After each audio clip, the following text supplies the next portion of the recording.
Hello, chat. I hope we're all having a good day today. It's a Monday. We're playing Zero Escape. I hope we're all having a grand old time. Hello, hello. This is our first post-Thanksgiving stream. I have eaten apple pie. I am normal now. There's no longer an apple pie actively in my house, and therefore I am normal. That's a joke for anybody who knows me in real life, who knows that when there is one around me, I go insane. And that's fine.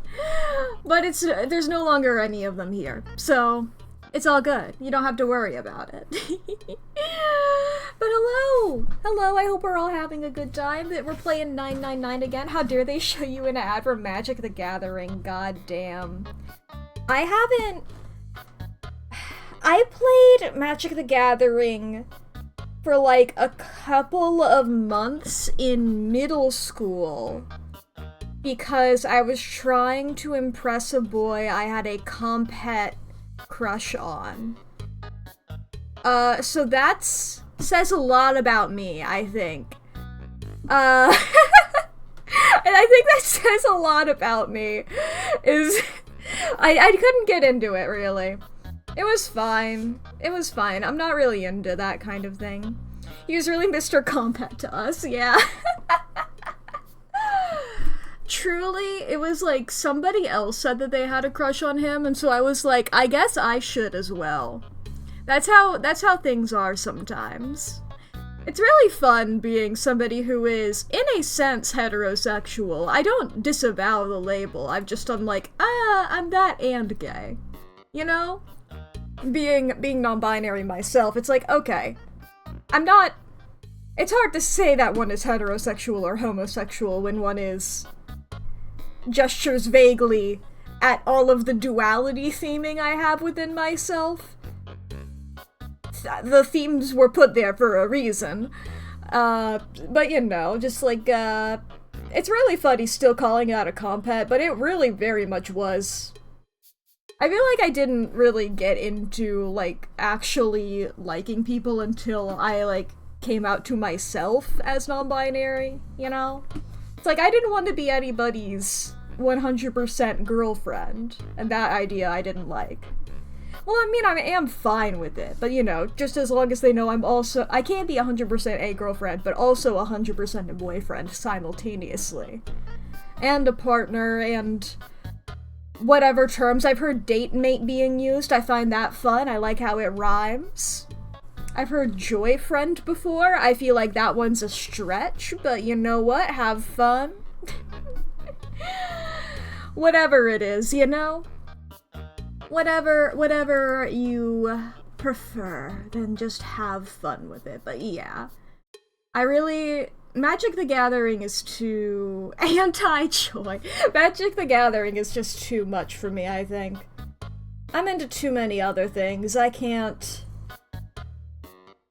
Mack hates Whimsy. I'll have you know that the person behind the iconic Tumblr blog Whimsy Flags is my best friend. But okay. Let's see here, chat. Let's see here. We got the birthdays for today's. Let's go ahead and read these off, and then the ads are over, I believe, so I should be able to... I want to talk theories before we get into the game, because I had some discussions. With Lee in between streams, and I have some new theories. But chat, before we do that, the birthdays for today, we have Glimmer from She-Ra and the Princesses of Power. We have Dick Grayson Robin slash Nightwing from DC. We have Eric and Derek Derrickson from Markiplier. Possibly also Randall Voorhees. I went to fact check that. I couldn't figure that out because I'm like, if he is from the same live stream as Eric and Derek Derrickson, then that's a 12-hour live stream that I'm not combing through, because it's a charity live stream from 7 years ago, so it's not particularly, like, charity's still good, but, you know, it's not actively that event, you know? But, so who knows? It could be a different day for Randall Voorhees. Who knows? I think I'm one of, like, the 10 people that knows that that character exists. But anyway, also Fallon from Dungeon Meshi. Such a lack of dedication to the truth. I'll have you know, I googled this name, and it was just like, okay, this is showing me real people named this. Alright, Markiplier, let me look this up. All of the, like, I kept getting linked back to, like, fandom wikis that were, like, lists of every Markiplier ego, and none of them were including Randall Voorhees, who I know exists, I've seen in motion. I remember the bit that he's, like, it's Mark wearing a fucking blonde wig and a hard hat and talking in a New York accent. You know? Like, I know this, I know my Markiplier egos, I just don't know where he's from. I think he's from that stream. I don't remember. But anyway, Fallon Toden from Dungeon Meshi. It's her birthday too. And that's pretty epic. I like Fallon a lot. Dungeon Meshi does... I don't want to spoil anything of Dungeon Meshi, but when I was first getting into it, I'll say, because this is like episode 1, like minute opening scene, so this is the premise of the show, is that Fallon has gotten eaten by a dragon. It, like, opens in media res, Fallon gets got. And it's like, we gotta go save her before she's digested, you know? And I was so worried. Did I see the birthday fan art of her with the Furby? No. I am intrigued by this. But, I remember getting into Dungeon Meshi and being like, man, like, I like this, the concept of it, but I don't know how I feel about Fallon, man. You know, I don't really like a damsel in distress archetype, really. And then, like, they start characterizing her and, like, people's flashbacks to her, and I'm like, oh, I fucking love this, actually. You know, I was so expecting her to be nothing, and you're like, oh, she's just, like, because they originally start talking about her, she's the healer of the party, she's, oh, her precious sister, it's great. Oh, we miss her so much. And then, like, they'll start doing flashbacks, and then she's just, like, in the dirt. Like, she's like, Marcel, let's sneak out of class and go roll around in the dirt together. And it's like, oh my god, I love her, actually. Oh my god, I love her, actually?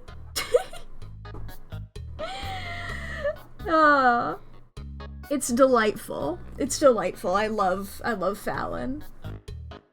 Okay. Ba-ba-ba. Oh, that's delightful art. I love Fallon Furby. That's delightful. Truly more frightening than the actual thing, I think. But alright, chat. Let's talk theories. Let's talk theories. We have things to go over since last time. There's, like, 1 or 2 things that I want to circle back to. The state of affairs that we're in. Theories about this game, exactly. Don't mention him. No! Kill.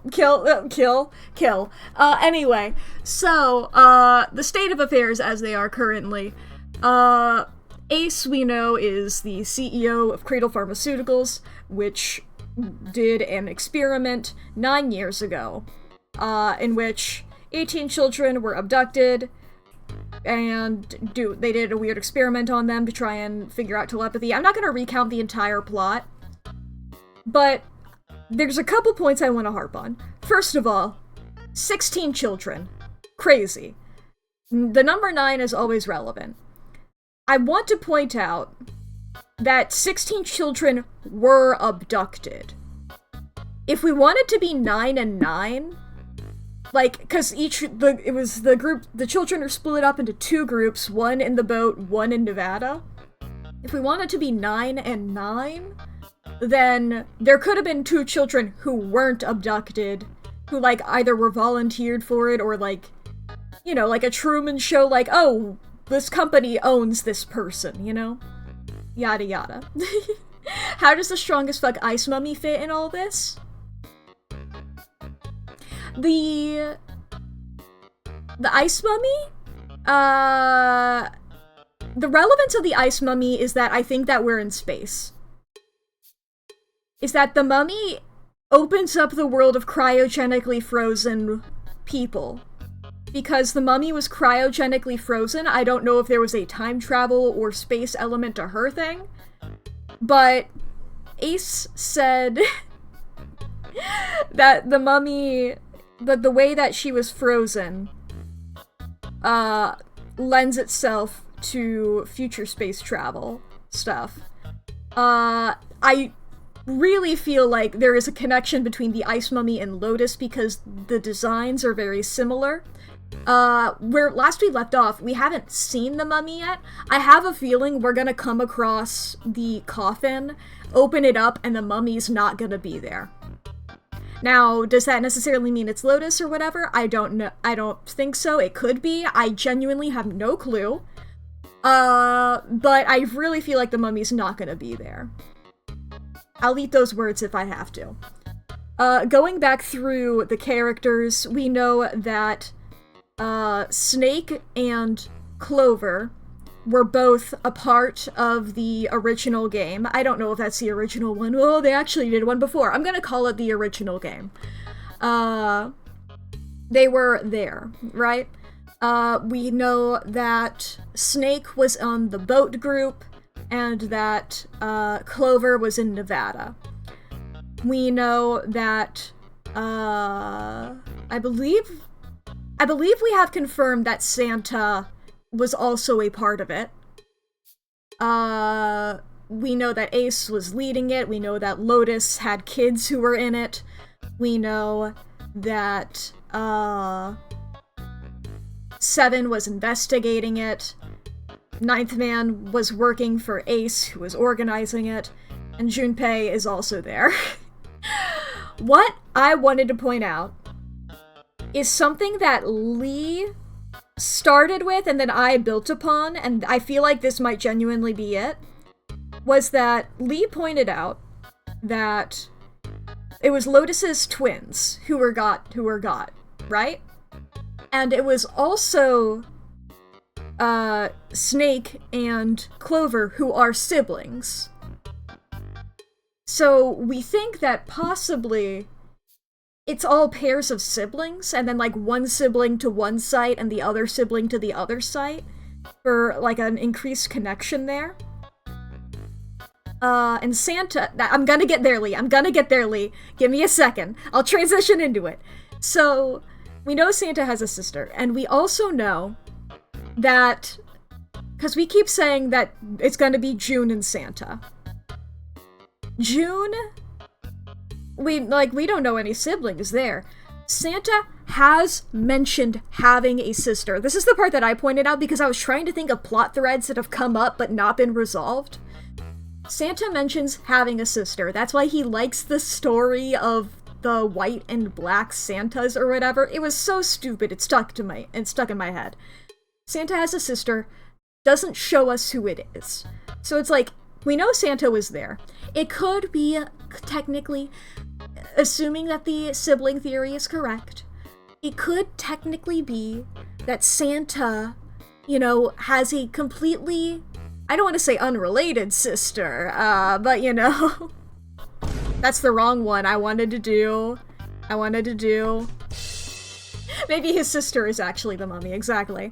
But you know, that girl could be somebody else, you know? However, he's really close to June. And it's really weird to me, every time, like, June collapses or is, like, going through a fainting spell, Santa is on that shit, you know? He is fucking there.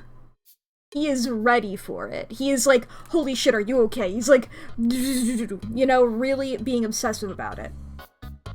I think that they could be siblings. Which leads me to another point.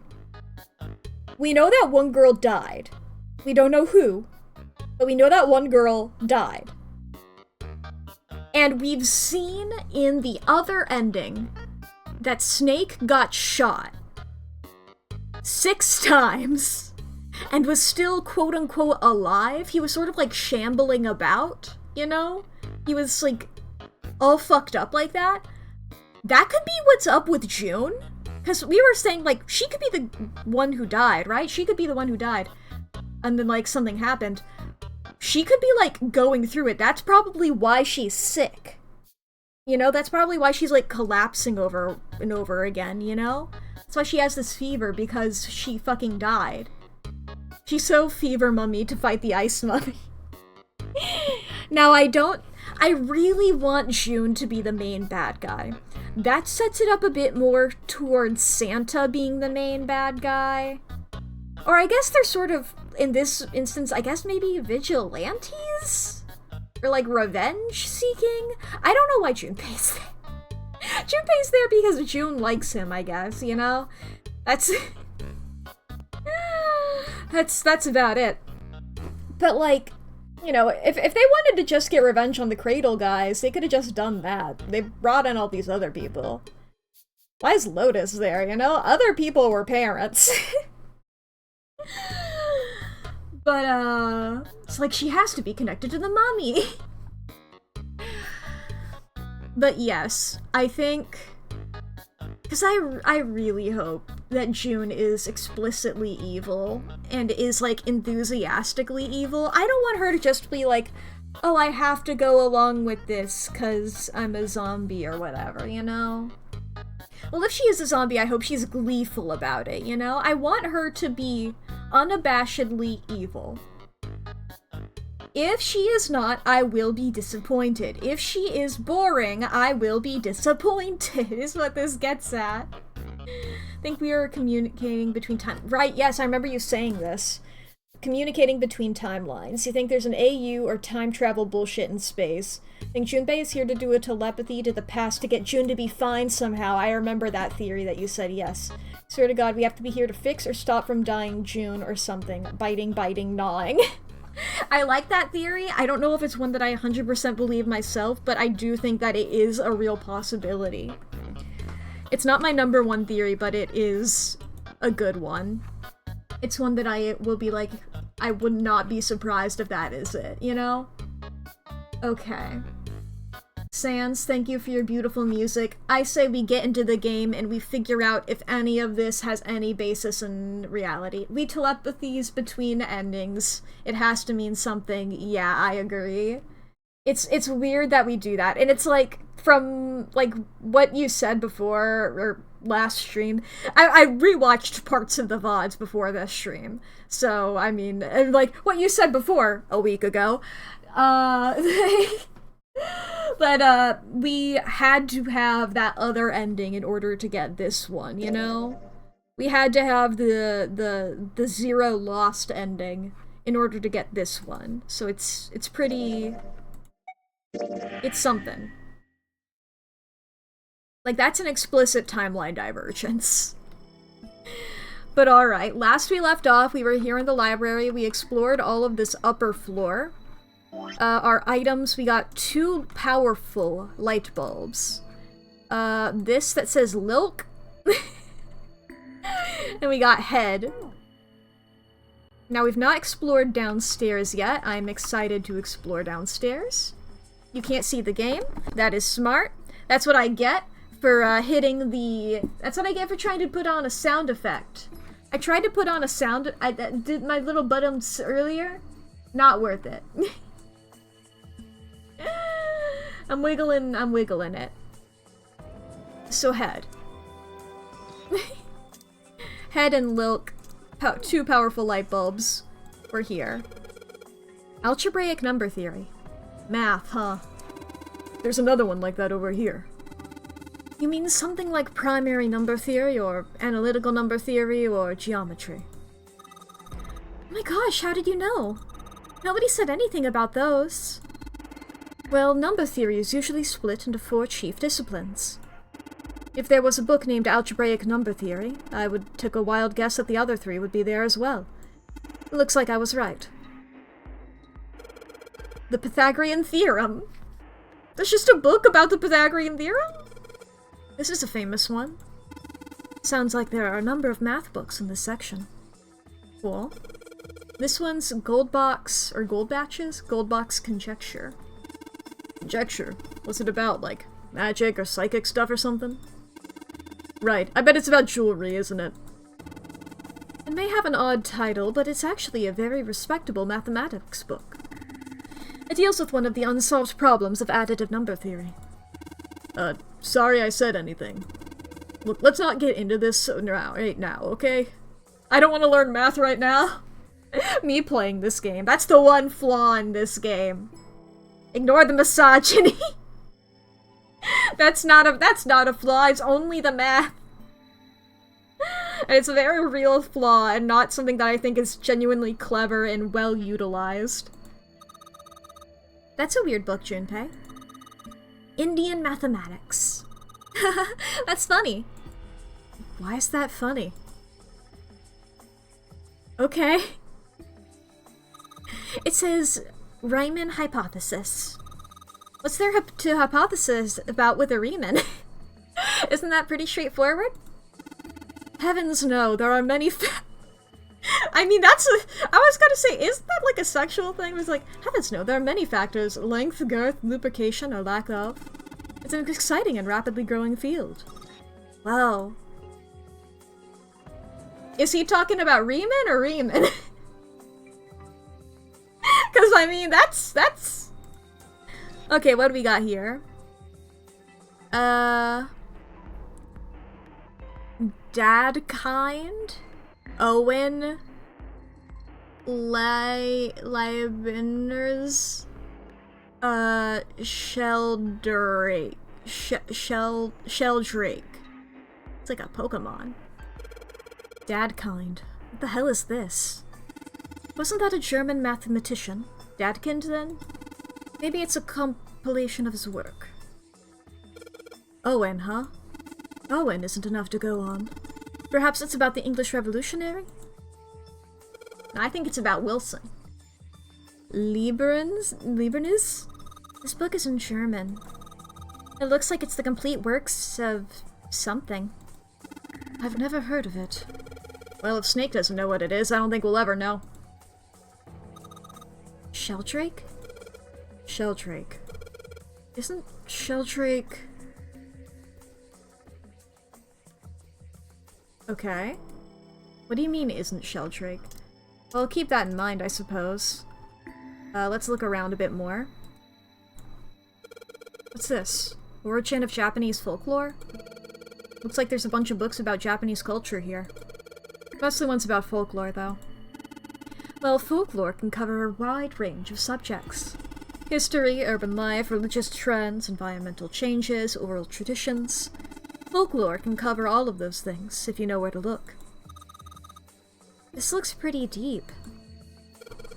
Agriculture and historical organizations and folklore. Hey, there's another one of those picture books here.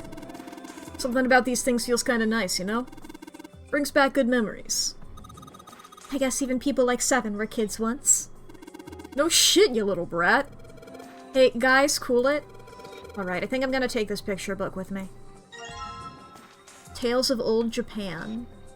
It's got a magic wand on it. Okay... So, what's inside?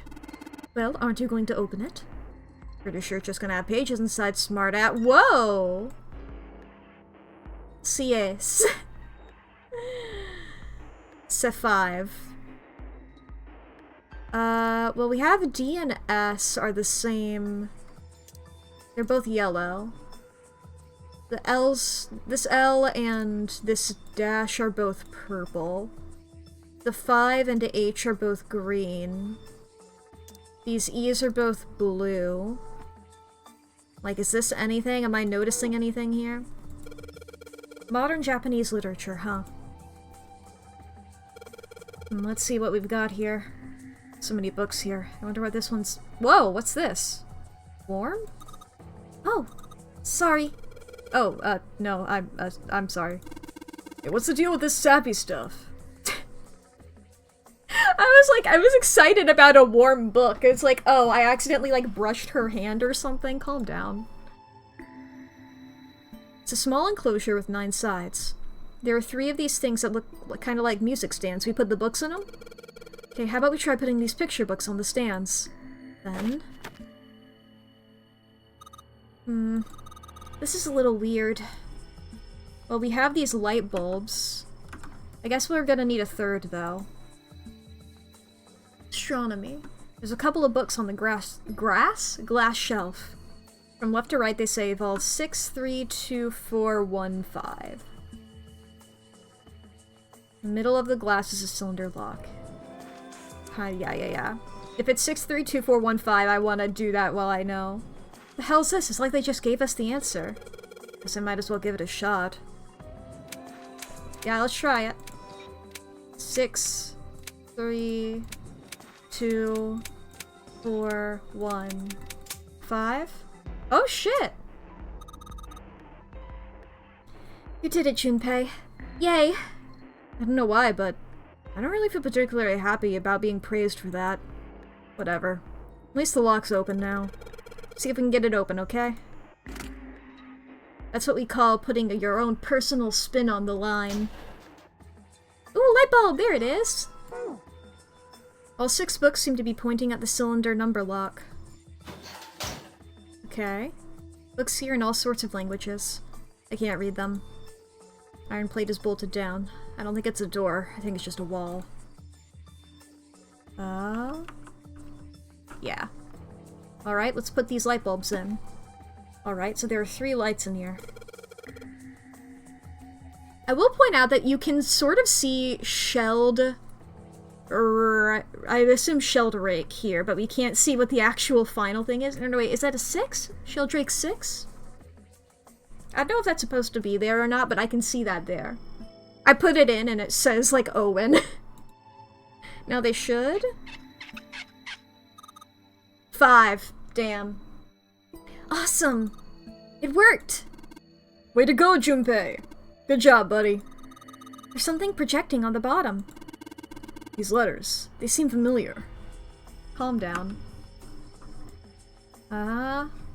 Sheldrake 5. Can I not go... Okay, do I have to click on this first? Sheldrake Okay. 5? I think I saw the rest of his collection somewhere. Yeah, I think it was somewhere around here. Let's go take a look. Okay. Sheldrake. Have you heard of him? Sheldrake, I mean. Yeah, this is the name that Junpei found familiar, wasn't it? Yeah, Lotus told me about him. Oh? What did Lotus tell me about? There's This a British guy! chemist named Sheldrake. He has a rather interesting theory. Morphogenetic fields, which relies on the theory of morphic resonance. Really? From Lotus, huh? Well, Clover also said something to me about that stuff. Uh-huh. She did? Yeah, what was it? The ability to access a morphogenetic field is affected by a couple of things. The first is epiphany, and the other is danger. I really love how she, like, sort of rattles that off like it's a thing that people kept saying. That girl. I told her not to tell anyone. About morphogenetic fields. You did? Why? Well... Look, man, I didn't push it because we're in a hurry, but I'm kind of sick of this. How about you just tell me, okay? Look, man! Tell you what? Don't give me that. About the experiment. Ugh. Very well, fine. I'll tell you everything. But not here. Let's move to the top floor. Okay, calm down. Can we not get Sheldrake 5 first? I suppose I might as well start by telling you why I kept quiet, and why I made sure Clover did as well. I mean... Is fucking, Is Seven hasn't had his whole memory thing happening yet, has he? Is he gonna remember? To be honest, the explanation is quite simple. Zero told me not to. I had little choice. He didn't walk up and tell me, of course. He gave me a message engraved on a card. Oh, was that a part? I don't remember what the card said. A braille card. It looks just like the one you showed us earlier. So you had 2 cards. Or he could have just been lying about what the first one said. No, only one. Yeah. Huh? What do you mean? I thought that card just had some rules for the nonary game on it. Yes, it did. And those were the rules I read you. However, they were not the only thing on the card. There was something I didn't read. Yeah, I mean, like, that's what I figured you had some mysterious shit going on there, dude. Well, perhaps I should say there was something I couldn't read. It was written down in English, and we're Japanese. I mean... And that was?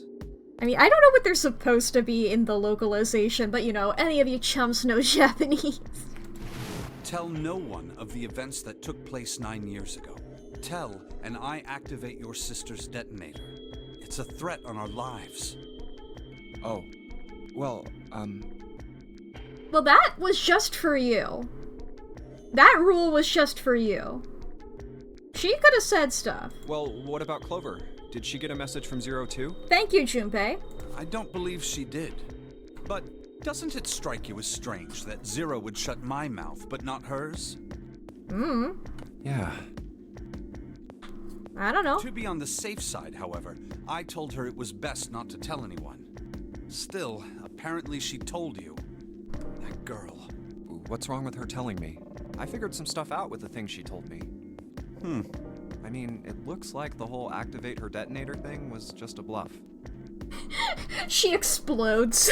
She's prancing around downstairs happy as a clam now that you're back. Okay, so she's still down there. Assumingly 7 is also still down there? Come on. That's very true. I've decided I can trust you. Just 7 just doesn't. It's like, oh yeah, because like Snake and June are off doing their own thing right now. They don't have access to any sort of cameras or anything. There's no like actual security cameras anywhere, so it's like I feel like that is pretty obvious that they would be a part of the group, you know? There's no security cameras. I've decided to tell you the truth. The chance that Santa is Zero is very high. I feel I can assume Santa doesn't have the time to observe us at the moment. And at any rate, even if he were, I very much doubt he would kill us. Why? Clover told me about the 4-leaf clover, about the words. If he knew about that, then he was in my group during the first experiment. I'm sure of it. Okay. Okay. So that would mean that Santa is a part of the boat one, because Clover was in Nevada, and Snake was on the boat, so Santa was also on the boat. And if we're going with the Santa-June theory, that would mean June is a part of Clover's group. I'd been assuming it was the other way around. But no, this does make more sense. Because I was like, you know, maybe you won't recognize the guy when you're 9. Because she's 18, I believe. Now, how did June die in Nevada? But, you know, because, like, you know, if somebody dies, you're not gonna assume you're seeing them again 9 years later.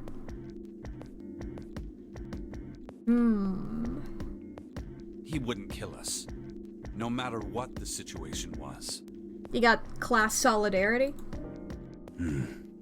Hey, Snake? Or maybe because you know that he knows that you have the zombie thing? Yes, I know. You want to know what happened during the experiment. Yeah. How much do you know? Clover told me about... Yeah, thank you for that. I see. The morphogenetic field in the experiments 9 years prior. How the experiments had taken place simultaneously at 2 locations, one being the ship and the other being a building in Nevada. I've just complimented the game for not recapping everything. And then it did. And the girl that died during the experiment. I guess you're summing it up in like 2 sentences, so that's fine. She told you all that, did she?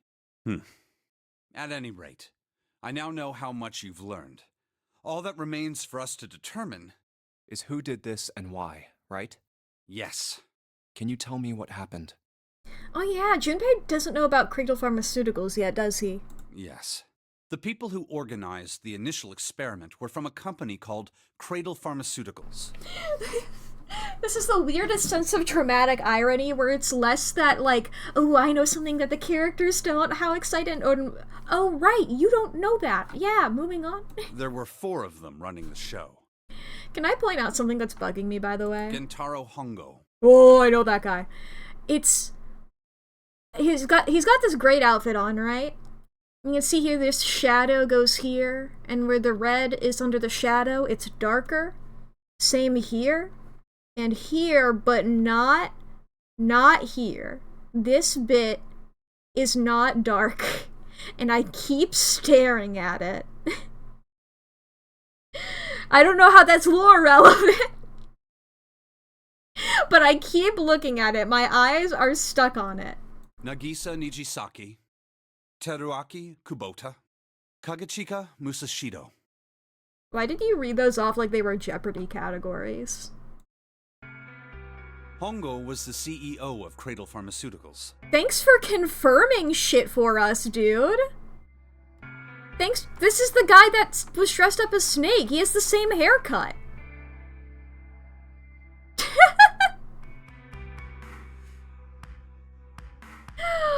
And I'm assuming this would be the 9th man, maybe?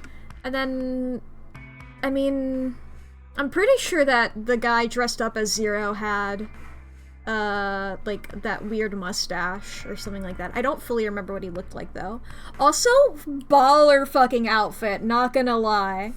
I do love pinstripes. Nijisaki was his right-hand man, and did the lion's share of the planning. God, this is really funny from Nijisaki's point of view. His boss is the guy who shoved him through. This is his right-hand man? Oh my god. Why is his flower so low quality? Kubota led the company's research and development division. Hi, Mr. 9. Musashido was their majority stockholder. Yeah, you got white hair, or at least gray, which is... I mean, I don't fully remember what that guy looked like, so he could be a different guy. I don't remember him being that, but he could have been. It was these 4 people who planned the initial experiment. I don't know who this guy is otherwise. Let me simplify it for you. Hongo designed it, and Nijisaki put it all together. Kubota developed the technology required, and Musashido provided the cash. Huh, so it's Hongo, Nijisaki, Kubota, Musashido... Of course, more than 4 people were required to conduct an experiment of this scale. To that end, they organized a top-secret team to assist them with their research. Uh-huh. All in all, they gathered 10 people or so. Way less than I anticipated, but okay. Those 10 completed their team, and they were able to begin the project. They named it the Nonori Project. Okay. The purpose of the experiment was to research the prospect of controlling a human mind through sheer will. Okay. The vessel, I suppose you could say, for this control was the morphogenetic field. Oh, vessel is in way that they're carrying it out, not vessel as in, like, the person. Okay. Huh. God, it's so annoying. Why did the glycerin suddenly begin to crystallize? Why did the crystal structure of EDT undergo a sudden change? Why did the rats improve their puzzle-solving skills with each generation? Experiments with humans produced the same results. The more people who knew the answer to a question, the more there were who could answer correctly without having seen the problem before. Why is that? How could it happen? The answer is that the shape of the answer has been stored in a field invisible to the naked eye. Sure. I got a question. What happens when somebody who knows the thing dies? Do people suddenly know it less? Can we get a crystal emo? And through that field, the resonant event transmits information related to that answer. That's essentially the idea behind morphogenetic fields. I feel like you have sorry for the clicking off and then it immediately being like blah blah blah. I feel like that's your crystal. But that's just a theory. A game theory. Can't bring yourself to believe it? It just has the same energy as the red string cork board, you know? And that's pretty crystal to me. Yeah. Let's say someone killed another person because the devil told them to do it.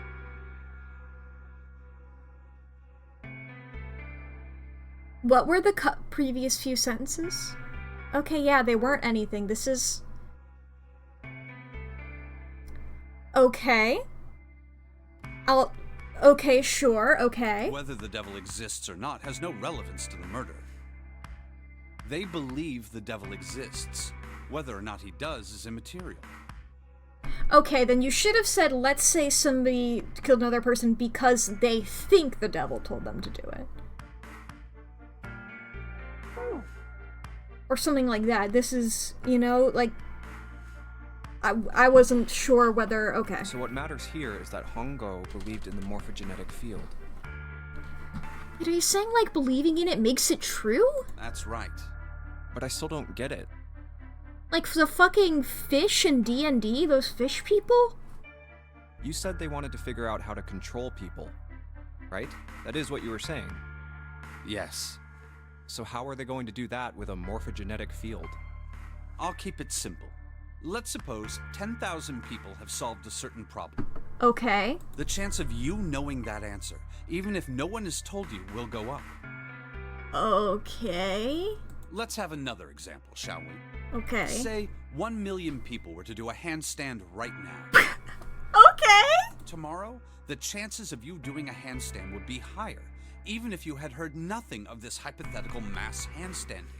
Okay, that's the theory. That's the theory that they're based on, alright. Mankind's thought process and actions are all part of a resonant event. Sure. All of the resonant events encoded in the fields are projected onto you. Sure. Of course, this assumes you believe in this theory.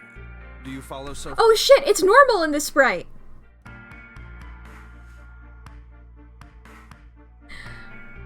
I follow as much as I can, I think.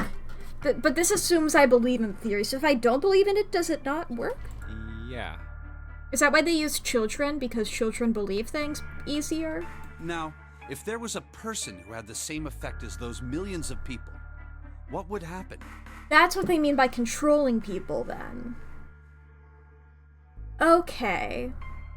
So you want to, like, condense that influence into one person.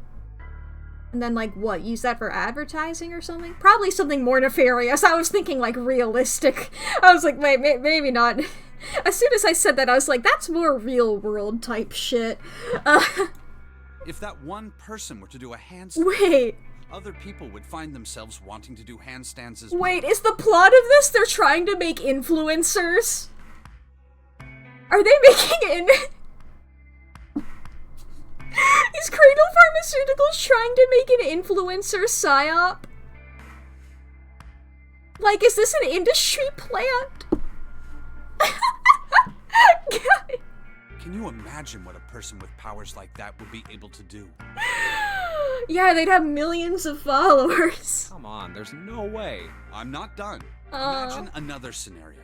Imagine another person. This is an ordinary person. Let's say he does a handstand. What if there was someone who could grab the resonant event he created by doing that and use it to make other people do handstands? What? What would happen then?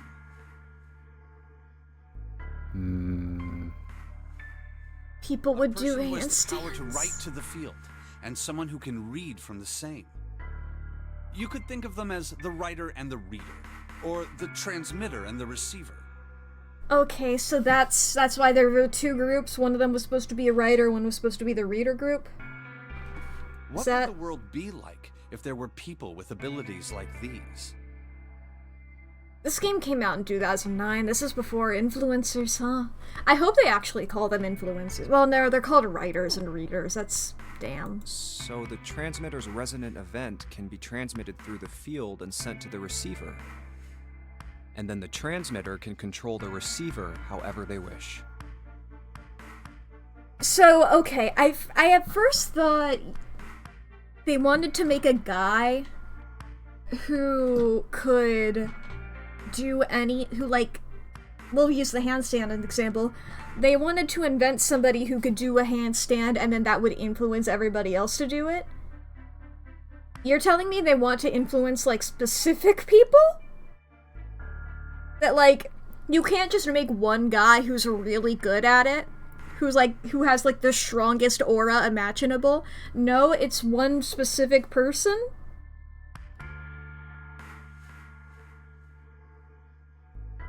This is a really bad experiment because of the siblings aspect. People raised in the same environment may act similarly because they are drawing on a similar shared history. This experiment will not pass peer review. That's so true. I mean, like, if you want to do a sibling run, I can understand that, but you need a control group as well. You know? I can see if you want to experiment and see if it's easier with siblings. Who knows? That's what you're saying, right? Yes. Close enough, at least. Come on, that's just crazy. Well, if you want to prove that, then you'll have to test it first. At least, that was how they thought. Sure. You know what? Rich people are weird. That was why they decided to do their experiment. Rich people are weird. That was how the Nonary project began. By the way, Junpei? It's back to being bad. Have you ever heard of the Gansfeld experiment? That sounds familiar. Which one was that one? Yeah, that was an experiment in telepathy, right? You place a pair of subjects in separate rooms. Yes. Then you show one a picture and ask the other what they see. Interesting. I'm impressed. Yes, that is exactly correct. So, why did you bring up the Gansfeld experiment? It was used to screen subjects for the Nonary project. You're emailing the creator of this theory, Sheldrake. He didn't really know he was in this game, just he kind of mentioned. Damn. You should have emailed the writer of every single book in this library. The hospital in a remote town was affiliated with Cradle Pharmaceuticals. Use your university connections? Hell yeah. I firmly believe people should use any kind of connections they have to do stupid shit like that. Nope. I don't want to be mean saying stupid shit. Can we email Pythagoras? But you know, not necessarily academic activities. I mean, I'm sure we can email Pythagoras. It's gotta be easy. That guy had like a cult, right? You know? Professor emailing boys. Nice. Hongo used it to conduct experiments on visiting children in secret. Normal things to do. Some of them, he found, had potential.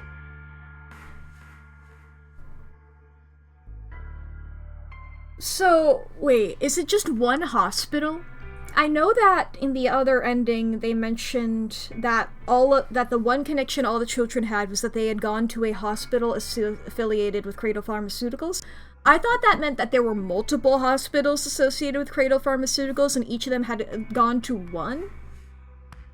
You know, had gone to at least one of them and, like, you know, maybe some of them went to the same one, but not all of them at the exact same one. That implies much bigger connections. Unless I'm misunderstanding. He began to gather children that showed promise. Children that seemed as though they might be able to access the field. Okay. Once again, I feel like you should be using random ones. It's a very corrupt hospital overseer, then. He's like, you know, we gotta, like... You know, if you want to use to experiment like this, you gotta have a control group of children that aren't good at it. You know? Of course, none of them volunteered. They were kidnapped. There were 9 pairs of siblings taken for 18 children. I fucking knew it! Now, granted, this is the most easily guessable twist of it. there were 16 children abducted, and he says that there were 18 children total. I'm sure that those other two, you know, they had to be not. They had to be like Truman Showed. Or otherwise volunteers or whatever. Maybe they're fucking Gentaro's kids. Is Gentaro his name? Did I remember it right? Hondo. Whatever the fuck his name is. Ace. For reasons that were not fully understood at the time, each pair had one transmitter and one receiver. They were split perfectly. The mummies spawn. As such, the 18 children were split into 2 groups of 9. The children who were put into Group Q were the ones who excelled at transmitting. Oh shit, I didn't realize I wasn't in novel mode. Yeah, thank you very much.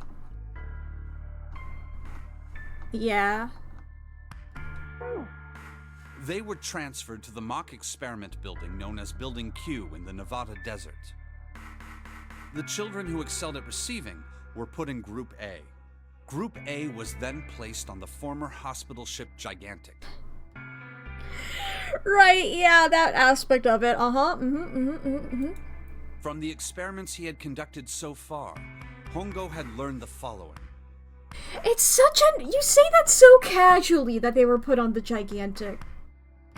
Why were they put there? I've sort of just been accepting that they were there, but why? There are 2 things that can increase one's resonance with the fields. The first is epiphany. The other is danger. Have you ever been faced with an especially difficult problem and thought about it very long and very hard until finally an answer suddenly appeared in your mind? Yeah. It may seem obvious to say so, but that is what is meant by epiphany. They don't mean the song from Sweeney Todd, the Demon Barber of Fleet Street. The information obtained through that epiphany can be easily transmitted through the fields, where it can be easily interpreted. Adding danger to that equation allows for even easier field access. Okay. That's where Hongo came in. They set up a number of puzzles across the Gigantic.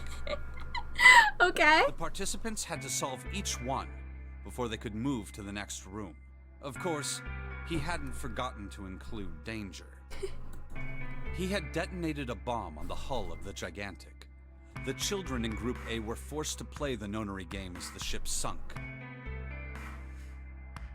So this wasn't an invented aspect from... This wasn't an invented aspect for this version of it. The fucking... That happened in the... Were there not people on there to monitor it? I was assuming there would be people on there to monitor. What? How'd they get them back? Well, I mean, you know, they like, I guess like they send out... But it's like, would they like actually, but what? What? By forcing the children into a life or death situation, Hongo hoped to increase the likelihood of their tapping into the fields. The children from Group Q, on the other hand, were confined to the Mack experiment building, Building Q. Uh-huh. Building Q duplicated the interior and puzzles of the Gigantic exactly. Weird. Why not both in buildings? Why not both in buildings and you just tell the kids that there was a bomb? You know, why actual?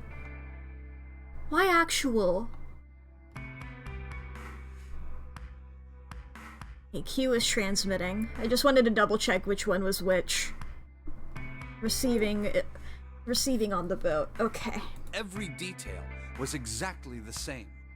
Hongo explained the situation to the children in Group Q. So yeah, Clover would be the transmitter and then Snake would be the receiver. Solve the puzzles you find throughout the rooms. When you have the answers, transmit that information to the children in Group A. If you succeed, they will be able to solve the puzzles and escape. Okay. But if you fail, then the Gigantic will sink, and your brothers and sisters will drown. Ah, my theory correct! Those were his orders. Do you know why the astronauts of Apollo to return to Earth safely? Okay. It was because NASA had access to a replica of the Apollo 13 capsule. All of the equipment, the instruments, everything. All of it identical. And they transmitted it with their minds? Everything was just like the real Apollo 13. NASA was able to replicate the situation the astronauts found themselves in. By putting themselves in the same situation, they attempted to solve the problems the astronauts were dealing with.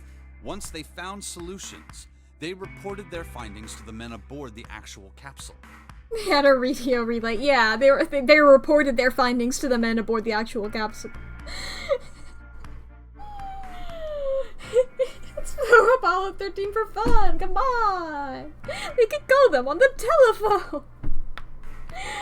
Yeah, like, you know, it's not, you know what, guys, with my mind, I can transmit a thought of mine to you guys by using my mouth and lungs and vocal cords. But you know, I'm with the power of my mind, because my mind is controlling all of those things. I can transfer my thoughts to you. I have telepathy, dude. Maybe their problem solving was enhanced by the shared struggle. It's a nice thought. It's a nice thought. It feels weird. There are crystals. That was how they were able to return safely. It was the same with the gigantic in Building Q.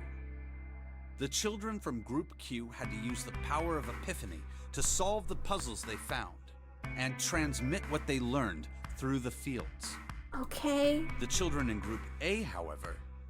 How does this relate to the fact that in the other ending you got shot 6 times and were still alive? They had to access the fields to learn how they might advance to the next stage. That is the simplest explanation I can manage. Snake sounded defeated.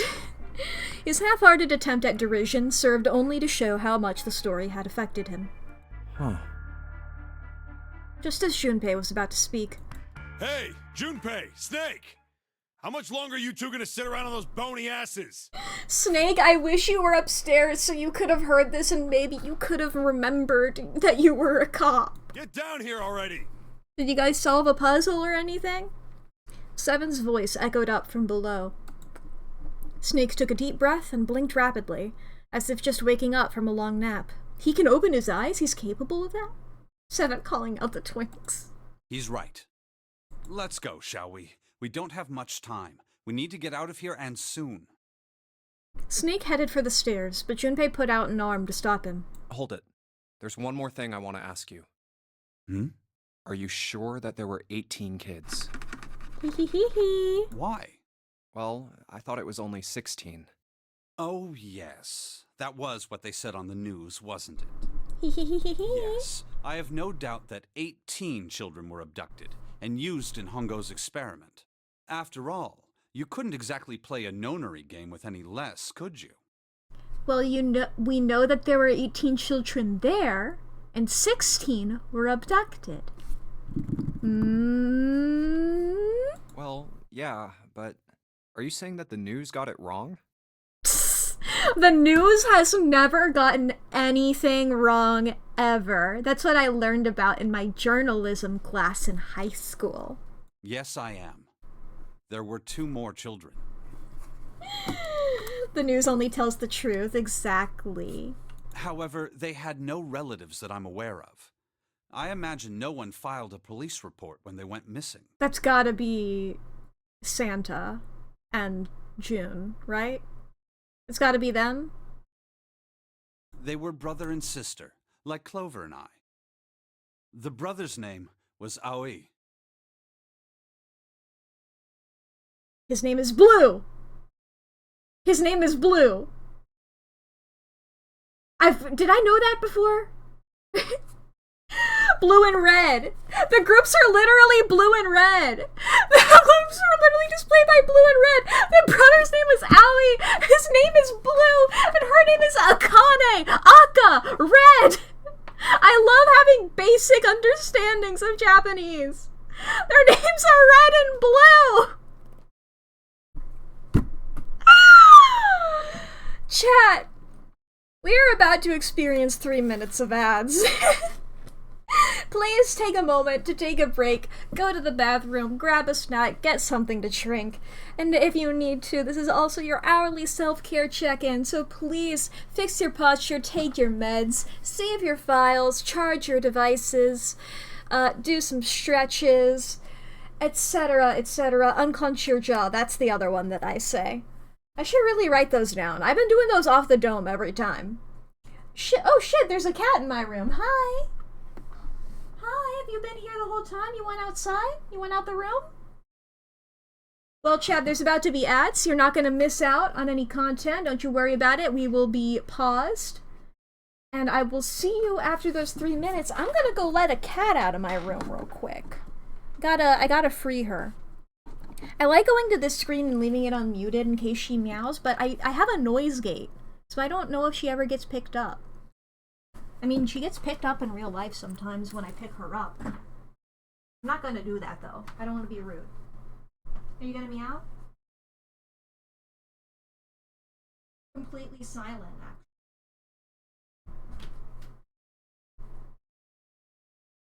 I'll just stand in the middle of the doorway. There we go. Thank you.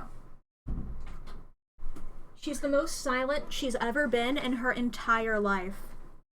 She was just sitting there so politely. Perfect pear shape on that cat. Just absolutely just sitting there, you know? Normally she like starts meowing and pawing at the door. Nah. Just sitting there. The pear. I love when she sits and she's in perfect pear shape, you know? It's beautiful. It's delightful. It's wonderful. Fucking Aoi and Akane.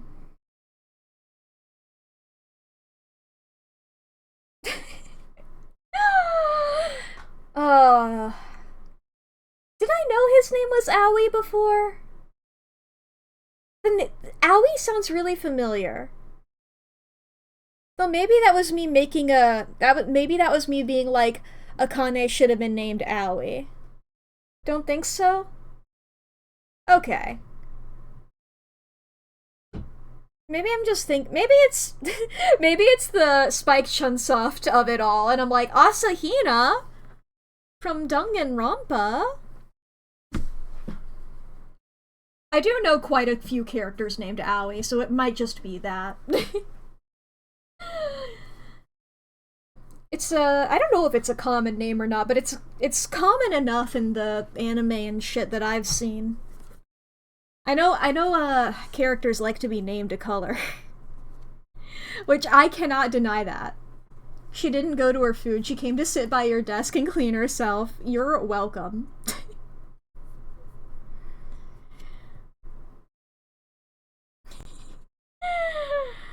Ba ba ba ba ba.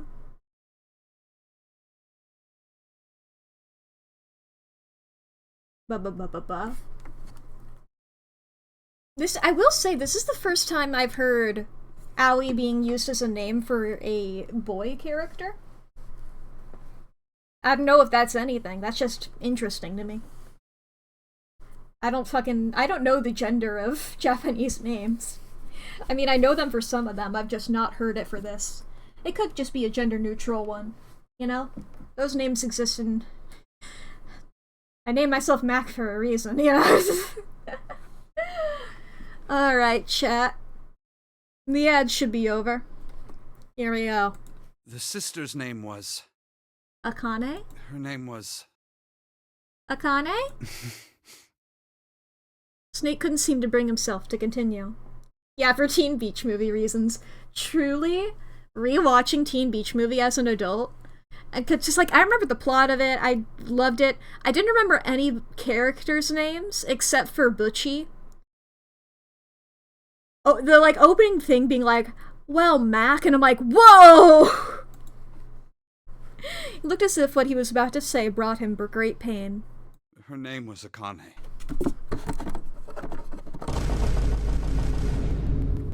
I should have had my soundboard up already, but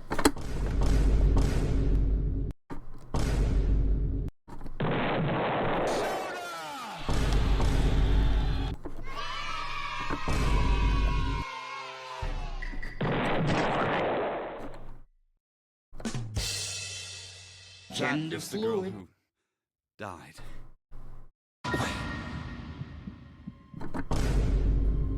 Junpei felt as if he had been punched in the stomach. Welcome, Junpei, to the conclusion that I've been at this whole time. Let nobody tell you that being predictable is a bad thing in a mystery. I do feel like this isn't super predictable. I feel like I've been on my game with this game, you know? I feel like if I was playing this normal styles, and, you know, not taking a big break in between them so I could have time to mull it over, I'd probably miss out on a lot of this stuff. I'm living my goddamn life right now. This is so satisfying. And let nobody tell you that plot twists are supposed to be unpredictable. Because seeing the seeds should be beautiful. You know, I love re-watching a murder mystery and seeing all of the clues that I would have missed beforehand, you know?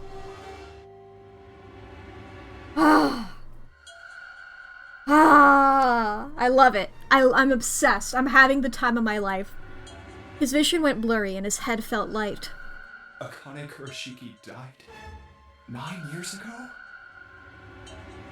Then, who is Jun?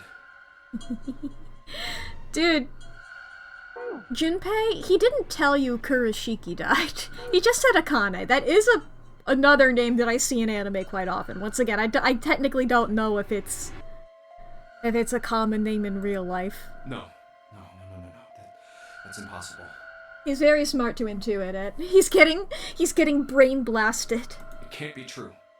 Akane isn't that uncommon of a name. If Snake had known her last name, that's a different matter entirely. Snake immediately goes, her last name was Kurashiki, by the way. So they share a name. A lot of other people do too. It doesn't mean anything. It was someone else. Of course it was. It has to be. Junpei, every other person has a connection to the game. Every other person has a connection to back then. You think that she's so different. I guess you don't have as much of one. But you know... Ooh, manic laughter in your own head. Junpei shook his head hard and pulled himself back to reality. Is something wrong, Junpei? Your breathing sounds strange. Don't worry about it! Then Snake had noticed. Junpei cleared his throat and tried to act calm. Oh, no, it's nothing. I'm fine. Junpei, don't lie to me. I'm like Toph from Avatar: The Last Airbender. Let's get back down there, alright? Snake raised an eyebrow, but said nothing. He headed down the stairs, Junpei bringing up the rear. I couldn't do it. Why didn't I ask? What's her last name? I just couldn't get the words to come out. With every step he took, the cold, hard sound of feet against metal dug at his heart.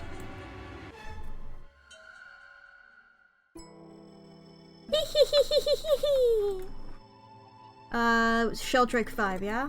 Sheldrake, this is it! This is what the shadow picture was pointing to. But it didn't say 5, but didn't it say 5 at the end of the shadow picture? Yes, I think we need to find the 5th volume. There's a big red button! Oh, would you look at that? There's a big red button behind the book. I guess we should press this button. Hell yeah! Boop! Glad the game let me do that. Ooh!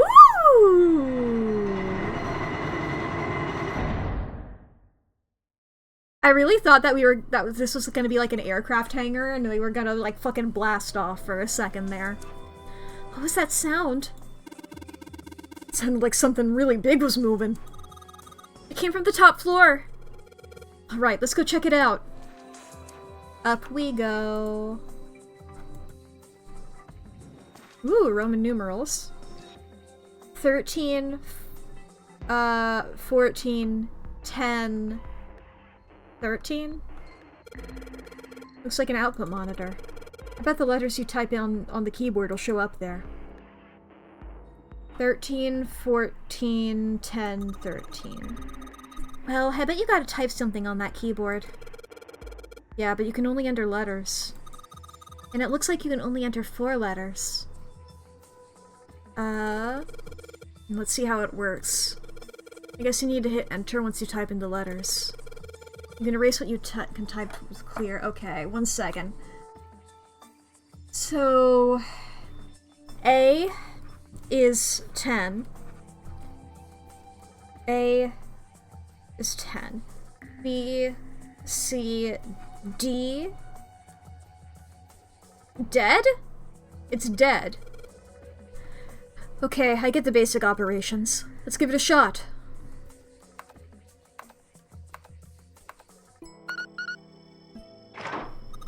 Yay! You did it, Junpei! It's unlocked now. Good job, Junpei. Oh there, don't get too excited. The password was dead, remember? Just makes me think of whatever's waiting for us isn't good. So what? Jeez, you're such an old lady. We can't be worrying about stuff like that. I mean, come on. We got it to unlock, didn't we? Let's go! Hurry up! Which door do we want to go through? Left. It's a thick metal door. There's a handle in the middle of it, though. Alright, handle, it's time we got this over with. Damn it! I can't get it open. This thing won't even budge. What? Why not? We put in the password. What else do we have to do? Then that means... it's the other door. Alright. Let's get this thing open. I'm glad I tried the wrong door first. I would have been thinking about the other door constantly otherwise. You found it! The door opened. And Junpei and the others leapt through it. Alright, this is the next. Just as Seven was about to finish his sentence, their attention was drawn to the clang of metal on metal ringing out behind them. Ugh, the door! Shut behind us, huh? They spun around. The door they just come through had slammed shut. Did that just close on its own? Don't tell me we can't go back. Seven! You forgot your MO of putting a thing in between the door? There were so many options of things to use. I guess he could have grabbed a book. I don't know. Let's see. Junpei grabbed hold of it with both hands and pulled with all his strength. Can we ask Seven to pull with all of his strength? Damn it. It looks like it locks automatically. Is there any other way out? Well, there's another door over on the right. We got a There's big card pile of next to it. junk. Is this a mannequin head here? A clock? Interesting. That was your literal job at police station. It's got a red light on it, though, so I'm pretty sure it's locked, too. But there is a card reader, right? Yeah. Then perhaps if we find a key card, we could open the door and leave? Well, yeah, that might work, but... Hey! Wait a minute. Are you saying we're gonna have to search through this room for one little card? Oh, man. They took a second look at the room they'd found themselves in. I'm excited to look through it! It was filled with piles upon piles of all manner of things. The only word that could describe it was chaotic. It was like a tornado had passed through, followed by a giant who had picked up and shaken the entire room a few times. Looks that way. It's fun, we got a lot of the reds and deads in here. You know? All of the little bits and bobs. Junpei's heart fell. No way! For real?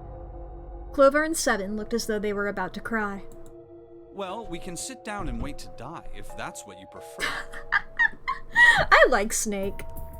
I rather doubt that, however, so it would be wise to start looking. We haven't much time. Let's find that key card.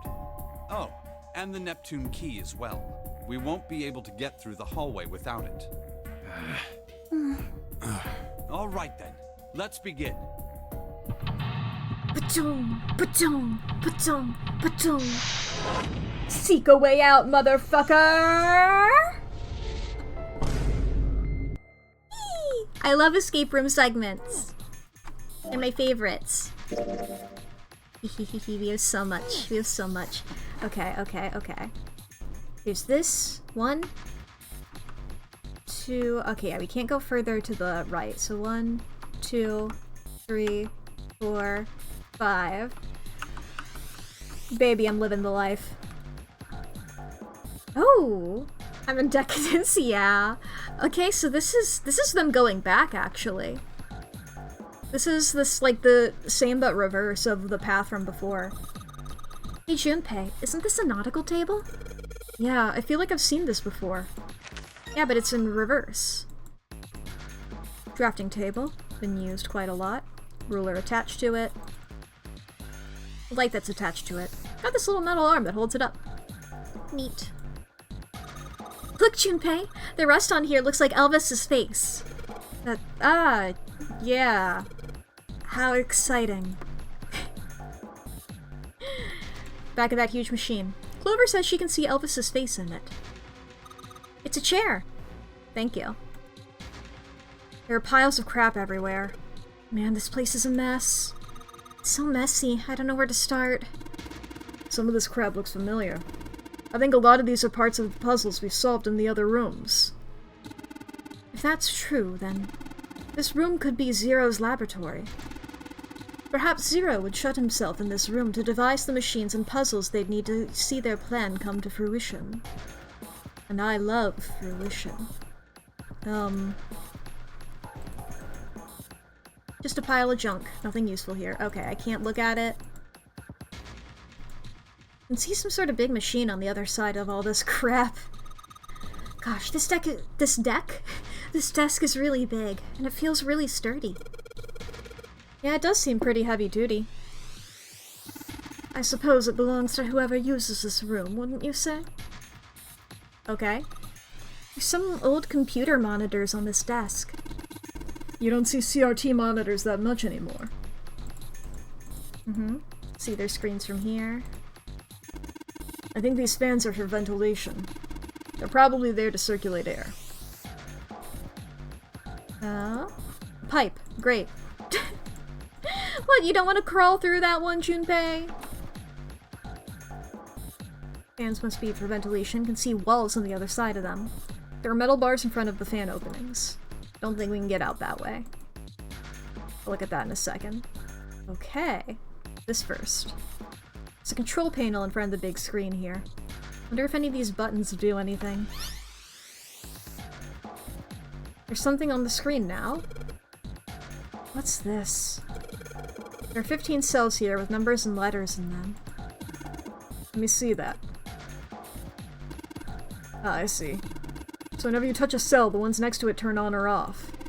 You just gotta use that to make all cells on the right and the bottom green. Hey, Junpei! I found this piece of paper under that thing. You want to take a look at it? Do you think this might have something to do with the puzzle? It's a piece of paper Clover gave me. There are a bunch of numbers and letters connected by equal signs on it. Just like you said, this is probably related to the puzzle on the screen somehow. Thanks, Clover. This really helps. Alright, let's go back and try again. Anyway, it looks like I just need to make all the cells all green. Okay. Alright, it's what I thought it would be. But I'm glad to just have this handy instead of me trying to figure it out. Oh, okay. So 1 plus F plus 5. F is 15. Alright. We know that all of these need to be on. Good job on getting second, by the way, Artificer. Okay. All of these need to be on. We know that it's 1, we know that it's 15, and we know it's 5. So the options for this are D and 9. D is 13. We need D to not be true.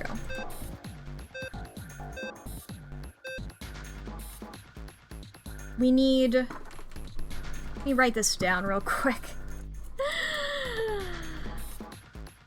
We need this one to be off, all 3 of these to be on, and this one also needs to be on. So now we know that much. 6 and 4 equals A. We need to have both these two on. The 6 and 4.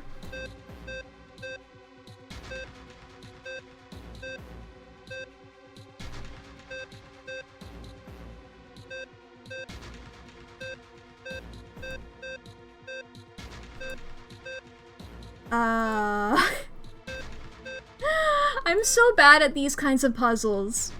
We know all three of the right ones need to be on. Okay, so we need all of them on except for this one, is what it is. Reset, please. All of them need to be on except for the top left.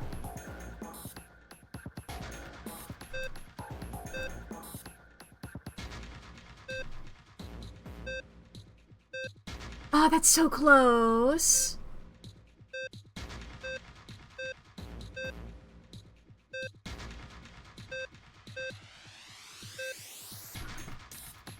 All of them need to be on except for the top left.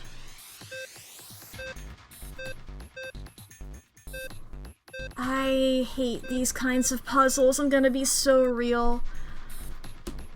Well, we got all of them on.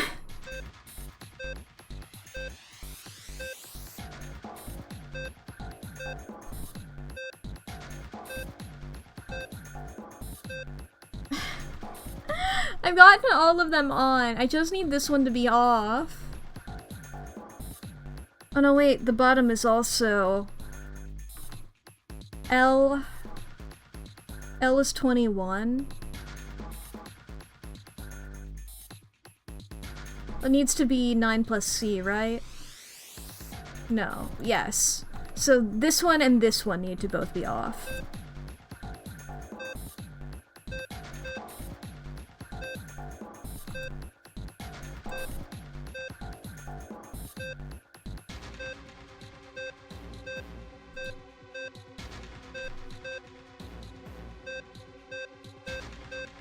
I hate these kinds of puzzles.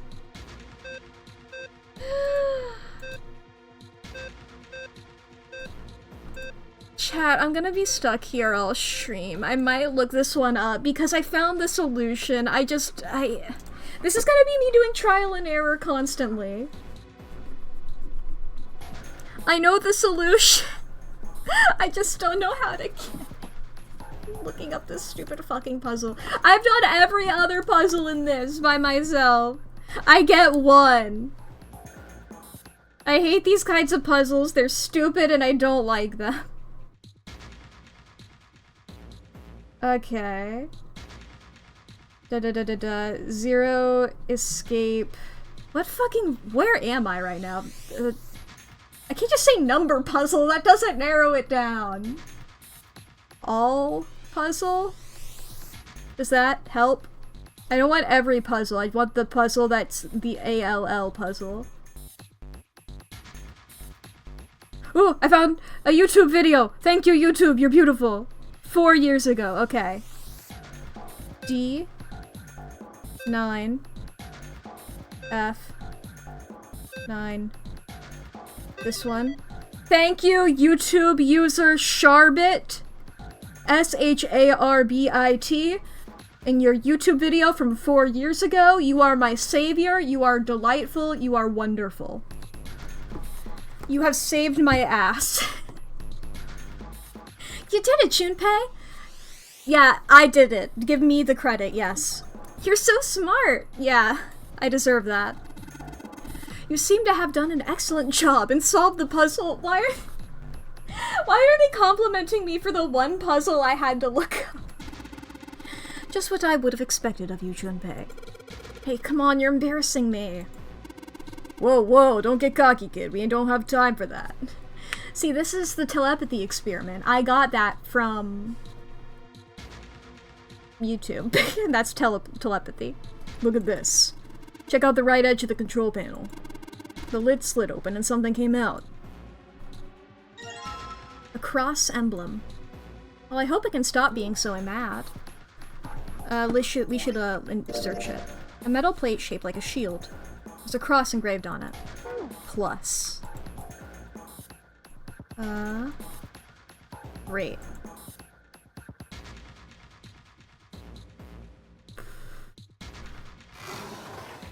There's a piece of paper in here. Not sure without taking a closer look, but I think it might be a clue. Junpei, we don't need this anymore, do we? No, I don't think so. Yeah, this is for a puzzle we already solved. Oh, whoops. Well, let me look at it. Is it this?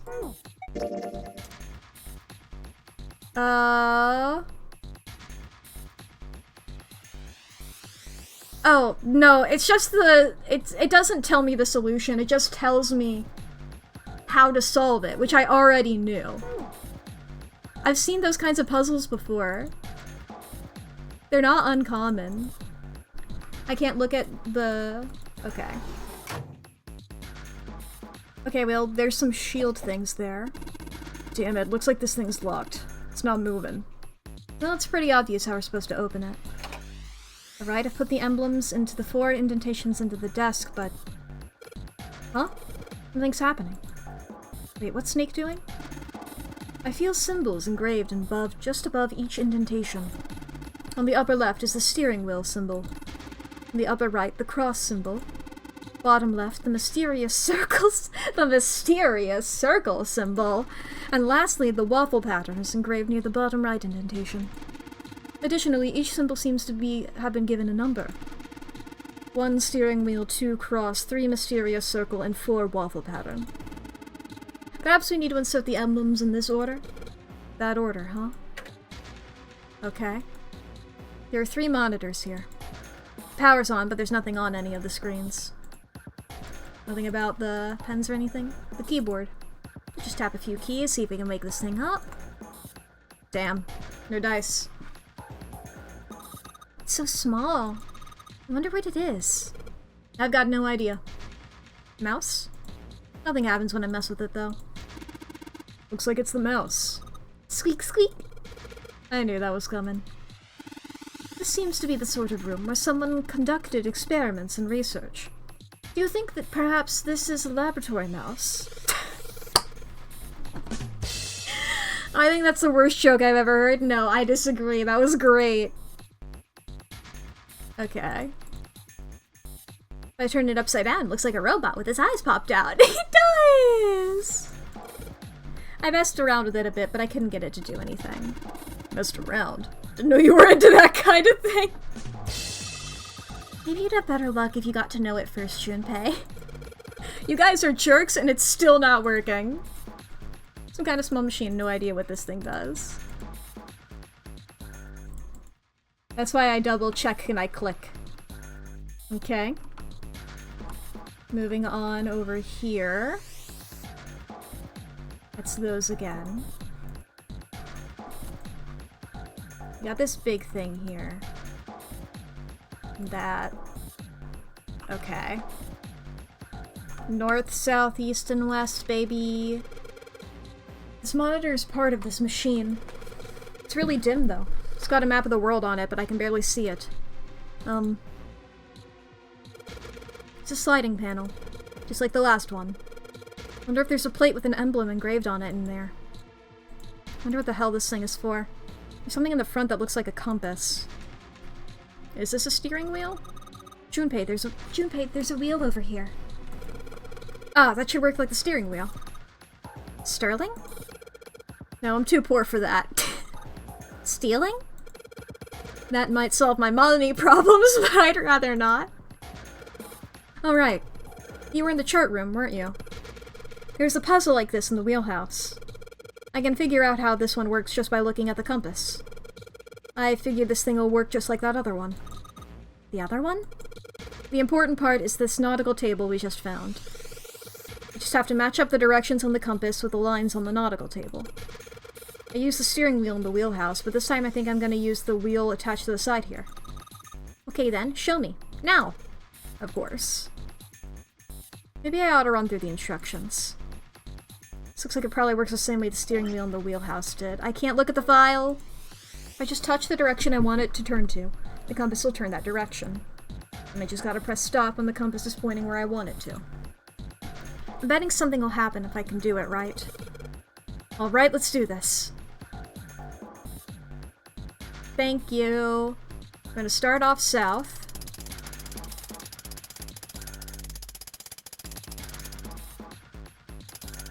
I tried to hit... Oh, okay.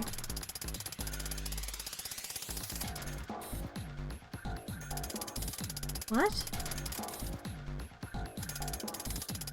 Interesting, alright. South. There we go. I have to hit it before it's over south. Start off south. Then we go... I guess we just go west, which is weird. Oh, I turned it the wrong way. We're gonna have to wait.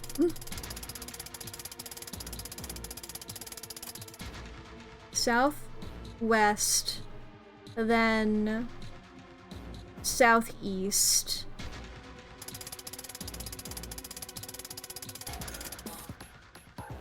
then northeast,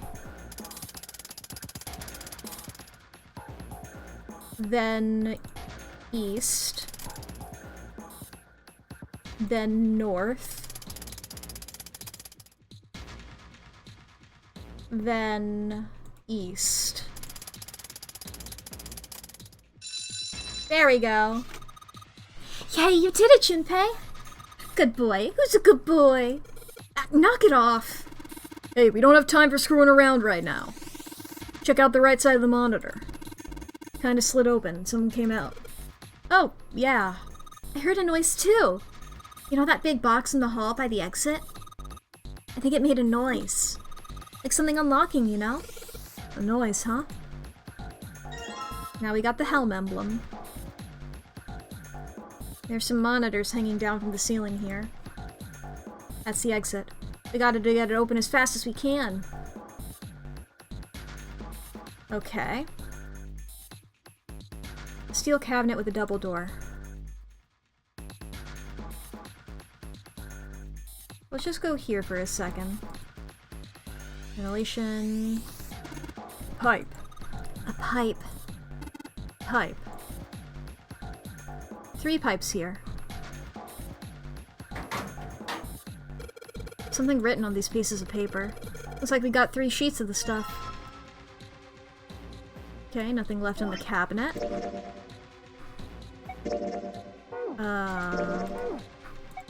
Morse code chart. Ah.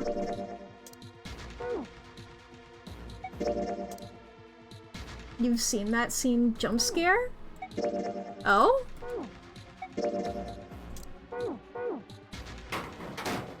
Scary pipe remembrance. Give me a P! Give me an I! Give me a P and an E!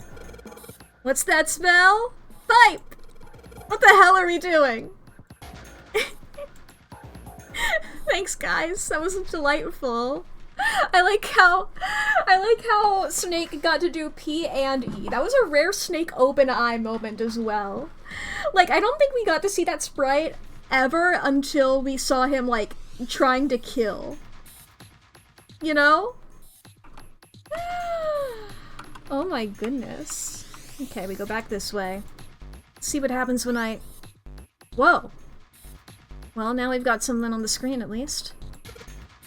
Huh? What's this? Oh, wait a minute. I saw something like this when I figured out that Morse code puzzle back in the communications office. Morse code. Yeah. The dots on here look like dits for Morse code. There's 2 dots on the first line, 4 on the second, and 1 on the last. I'm afraid I don't understand. Well, perhaps you should give it a shot anyway. Alright, I'll try.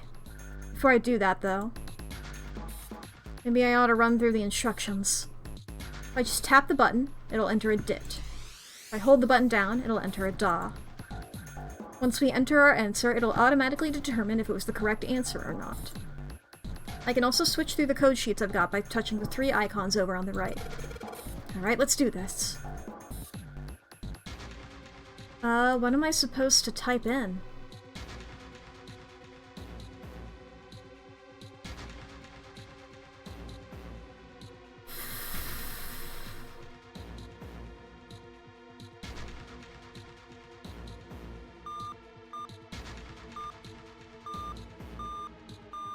Okay, it's a two-letter word, or two-letter thing. So A, I, M, N are our options. A, I, M, and N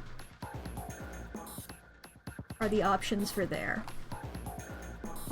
Write this down again, I suppose. A, I, M, N. The second option, the second letter, is either B, C, F, H, J, L, P, Q, V, X, Y, Z. Now, I believe it's T and E are the other options. Yes, it's either going to be T or E as the final one because it's only the one. Well, the second letter cannot be a vowel.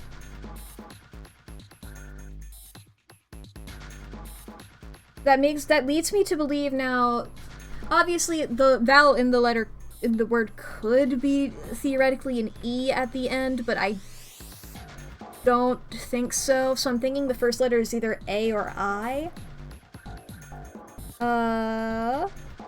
Act. Alt. Apt.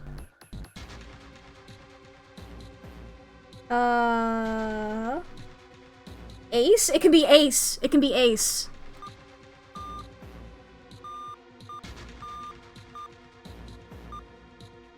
Damn, that would have been so cool. That would have been so cool. It could be ale. It could be ape. Maybe there's an ape. It could be I, like a pirate. Maybe it's a pirate. What's Y? I want it to be a pirate. Damn. I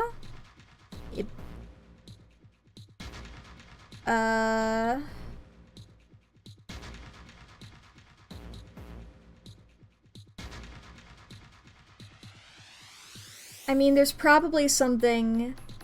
It could be ice? The other one was all.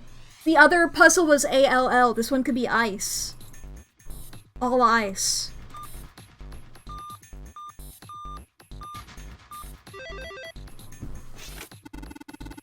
I see.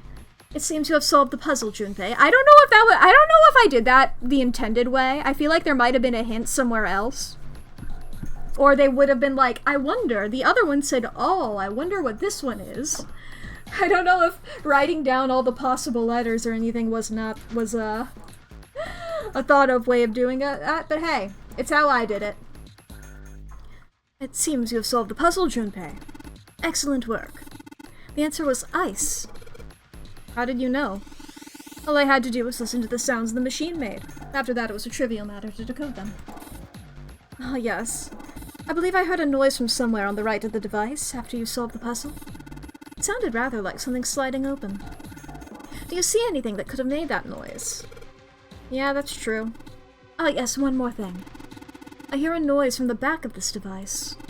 Rather like metal striking wood or something similar, I would say. Well, it's nothing we need to concern ourselves about. Shut the hell up.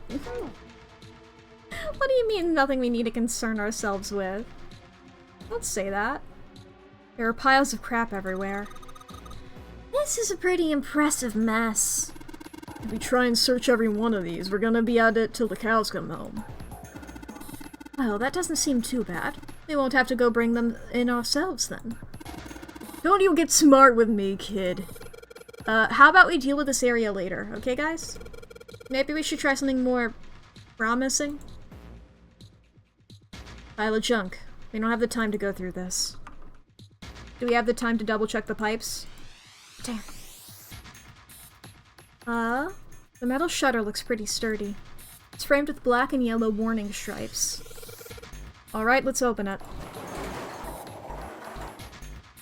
Hi! Hello, ma'am. Holy shit. That is pretty damn creepy. There's a coffin in here. A coffin. Coffin. Oh man, does Seven think? Yeah, he's all pale. He's thinking the same thing I am. No way. Could this be? I'm sorry, but what's going on? It's a coffin! I wonder if there's a vampire in it. Clover is a real one! Right, I guess Clover and Snake don't know the story. Man, I can't bring myself to tell them. Well, at any rate, let's have a look around. Alright, fine, I'll open it. Okay, Junpei, you can do this. It's just a box. You open it up, and it's just the fucking gun from before. It's just, every coffin has a gun in it. Just a box, it's just a box. Holy shit, this is a coffin. There's gonna be something horrible in here, I just know it. No, it's an unboxing video. How else are you going to be an influencer, Junpei? Okay, deep breaths. Here we go.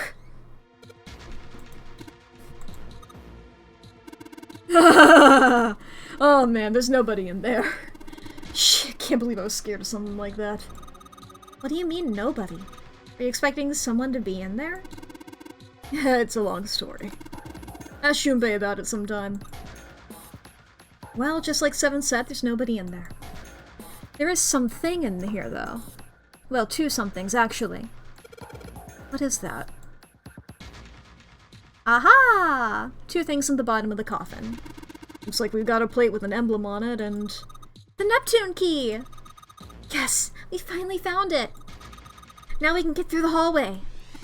That's correct, Clover. But we do need to get out of this room first, you know? Yeah, I know. Okay! Let's get the hell out of here as quickly as possible! I don't have any objections to that. I don't think we'll use the Neptune key in this room. It's really important though, so we'll keep it in my pocket for now. As far as this other thing goes... Nothing in the coffin anymore. That could be said of it when just opening it, you know? Alright, back to this thing. Back to this thing. No wait, not that thing. This thing. I believe... I don't know if I have to actually put them in order. I believe it was steering wheel first, right? Drop the emblem of the steering wheel in here. Whoa! Well, now we've got something on the monitors, at least. What's this? Looks like some kind of puzzle. I wonder if there are rules. If these are the rules. Here, I'll read them to you. When you touch a numbered area, that area will be selected, and it will turn blue to indicate this. Touching a numbered ball after selecting an area will cause that ball to be moved to that area. However, you cannot move the red balls. You can only move 3 to 5 balls into a single area. Press the check button once you've moved all of the balls, except for the red ones, which you cannot move. The digital root of all the balls in the area must match the number for that area. That's it. I still don't really get it. Did she say, do we have to use all of the balls, or... Whatever, like they say, practice makes perfects. It makes prefects, sorry. Let's give it a shot. What do you mean practice makes perfect? Hey! Let's see you solve the next one, then you can make fun of me. I'm blind, motherfucker. You can't be rude to me. Okay. We can't use the 9. We have 8. Okay, do we have to use all of the balls? 6 and 3. Okay. I believe 7 and 8 have to be in different ones. I don't know. Let's see here. I can't access the calculator while I'm in here. This is a lot harder than I expected. The rules are displayed on the screen. Maybe I should read it again. Huh?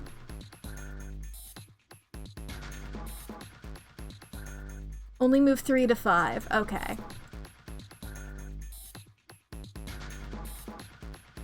Yeah, okay. How do I get back into it? Okay, I have to touch the keyboard. Because it is, you know, like the doors. Okay. We'll say Junpei's going into one. That makes it 9. No. We'll just get that to 4.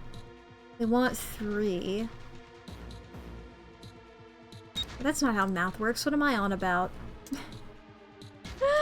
That's what I was trying to think about. 3. So we get something to add up to 12?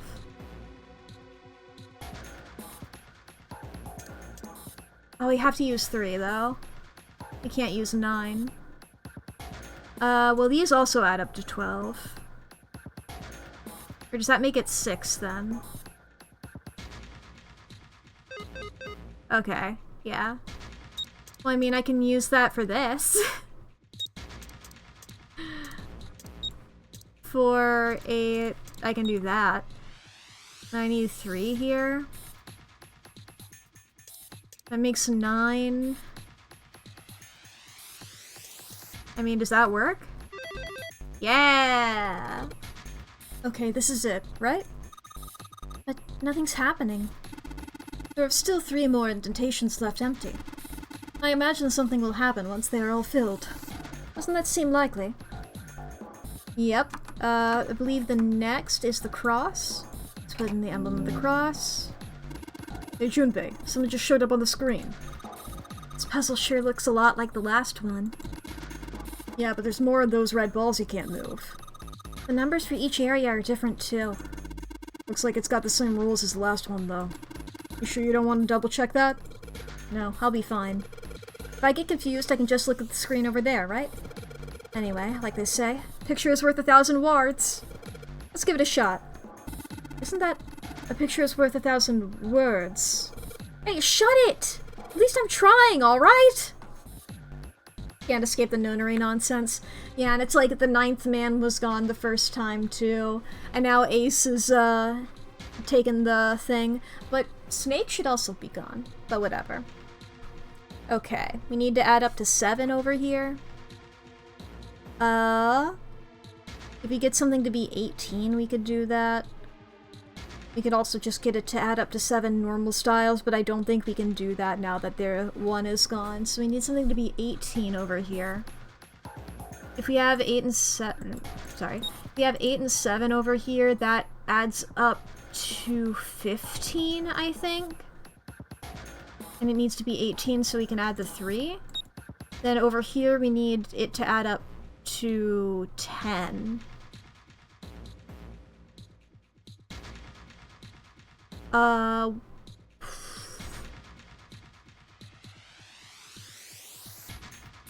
don't think there's a way we could do that.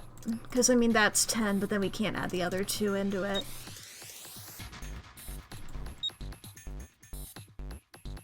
This needs to be 10. There's no other way for that to happen, I don't think. There's no other way for this to happen other than being 10. So, 2, 3, 5, we'll just say. And for 7, this needs to be 18. These 2 together is 15. This is 14. 18? Wait, no, it needs to be 16. What am I talking about? It needs to be 16. These 2 together is 13.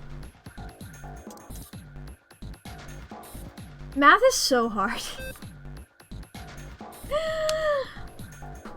Okay. This needs to be 10. The only way this happens is if it's 10. The maximum number is 5. You know? If we use 6, then it's like... we can't have 3 and 1, which is the only way it could be to 10. So it's 5 and 2 and 3. Can 4 happen? It would need 2 things to add up to 6, but we can't because we can't do a 5 and 1. We can't do a 3 and 3. There's only the individuals, so it has to be 2, 3, 5, I'm pretty sure. So for this to become 7, it needs to be 16.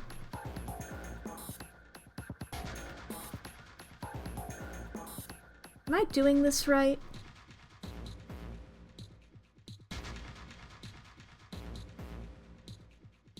It could also be, 16. It could also be 25, theoretically, but I don't think we can get to that, can we? That's like a crazy number. Isn't it? If I add all this together, is that 25? Thanks, I'm glad that that just worked. I truly was just like, I know that the other one is correct, let's just slap them all in there. That's awesome, Junpei! There's only 2 left now. You can do it. Okay. I remember Waffle was last, so it should be this one next then. Code. Damn, this puzzle looks a lot like the last one. Looks like the rules are the same, though. Don't you think you should double check it? Come on, this is the 3rd time I've done this. It'll be fine. So this, if you can't think of anything clever, please don't strain yourself. You might hurt something. Ah, shut up! Just give me a break, alright? I'll think of something! Okay, now we have Santa gone. It needs to be 7 and 7. Alright. So we can't add up just to 7. So we need 16 and 16, theoretically. We'll also get... How did we get... I forgot how we got 25 last time. I'm gonna aim for a 16 to start with. If we have the 8, the other one we need is another 8, you know? Which I don't think we're capable of having with this number layout, so... The 8 is definitely gonna be a part of a 25, I would assume.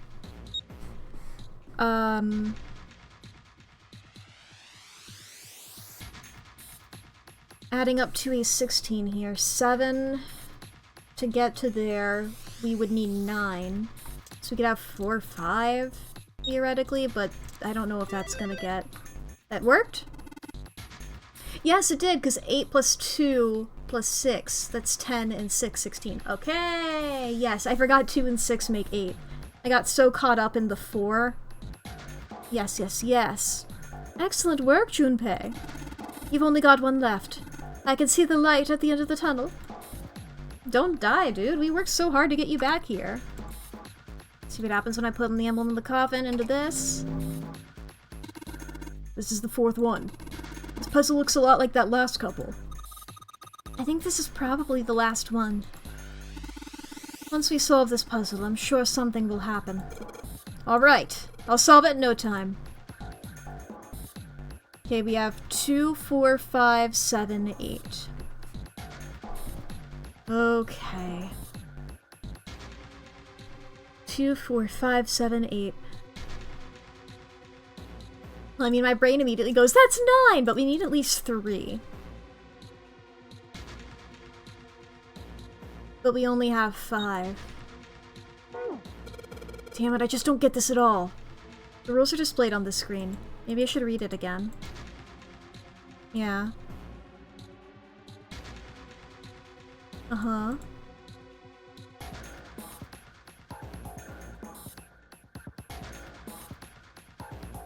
Uh-huh. Guess those are the rules, but there's only 5. And I need to have 3 to 5. If I have 3 and 1, then I can't do the other.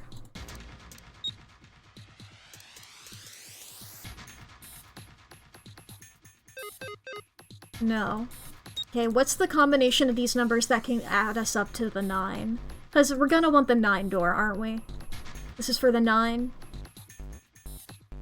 7... Let's just put Junpei in there. Because he's the main character, Special Boy. I mean, unless it's this. Okay. Because this is 10. Add the 5, that's 15, that's 16, that's... Okay, 10 plus 7 is 17, that gets up to 8. I mean, we can put 2, 7, 8 over here. There are numbers left.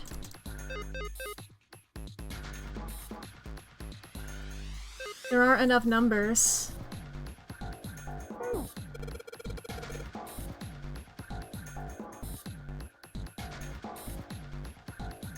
Touch a number area, that area will be selected and it'll be able to turn blue to indicate this. Touch the number ball to move them. Cannot move red. You can only move 3 to 5 balls into a single area.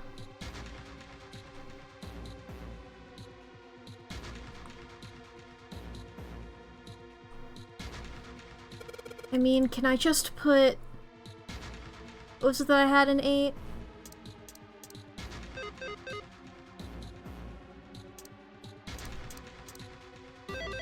Okay, there we go. Huh? Where'd that noise come from? Right, yeah, because 9 doesn't affect it. Underneath the keyboard? Way to go, Junpei! You answered all the questions! Damn, Junpei, good job! Hey, did you hear something just now? Yes, I heard that as well. From the bottom left corner of the desk, I believe. Bink. Woo! Photo of people hanging out. Picture. In the drawer was a single picture. He picked it up. It was a photograph of 4 men. What the? They're on the ship. Where's... I'm just looking, it's like... And actually, perfectly obscured behind this guy is Shunka. Involuntarily, Junpei's eyebrows shot up. He'd seen 3 of them before. What the hell is this? Okay, that is confirmation here then. This man with a mustache on the right. He's the same guy we found murdered in the captain's quarters. Okay, good. I'm glad that they confirmed that. That's the guy I didn't get the least, because he's aged the most over the 9, I would say. I mean, obviously Ace also did. But, you know, since he was bald here, I just remembered him being bald. I'm gonna be so real. And I remembered, like, his hand being scrawny. I guess it's not... I don't know if his hand is scrawny, but, you know, you can see the bone through it. So I couldn't remember whether... He had the zero bracelet on his left arm. And the second man, with the glasses and a doctor's coat. He's the 9th man. The one with bracelet number 9. He died after he went into door 5. But this guy, the one in the striped suit... Putting that aside real quick, this guy, the guy who was dressed up as Snake, looks like a Pokemon villain. You know? Oh man, that's Ace. Yeah, I guess it is.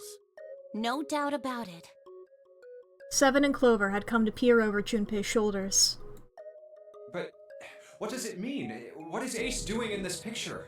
Spike Chunsoft loves this as a plot twist, doesn't it? Just like, ooh, they're in the photo. Not only Ace, the 9th man and Cap too. I forgot they were calling him Cap. As Junpei looked closer, he noticed the expression on each man's face. Their smiles suggested they were close, at least to some degree. And they look happy, like they knew each other well. Why? How? How in the world are these 4 men connected? Snake's voice broke into Junpei's thoughts. You say Ace is in that picture? Yeah, it doesn't look like it was taken recently, though. Ace, the 9th man, and Cap all look about 10 years younger. Round that down by 1, please. Ah, so the 9th man and the man you found murdered in the captain's quarters are also in the picture? Yeah. Is there anyone else? Or are there only 3 people in the picture? I'm afraid I can't see it. Well, there's one more guy, and he looks like he could really pull off your outfit. No, there's one more guy. He's got kinda long hair, he looks smart, but a little cold. He's the only one I don't recognize. Snake knit his eyebrows. What's the date of the photograph? It doesn't have one. Did you look on the back? The back? Yes, the reverse. The other side. Okay. Like, it is... Like, obviously, if I was holding a photo and somebody was like, oh, what's the date of it? I would look at the back immediately. But you don't need to be like, you know, other terms for the back. Do you not know them? Junpei flipped the picture over. Huh. There it was. To be precise, it wasn't a date, but it was certainly significant.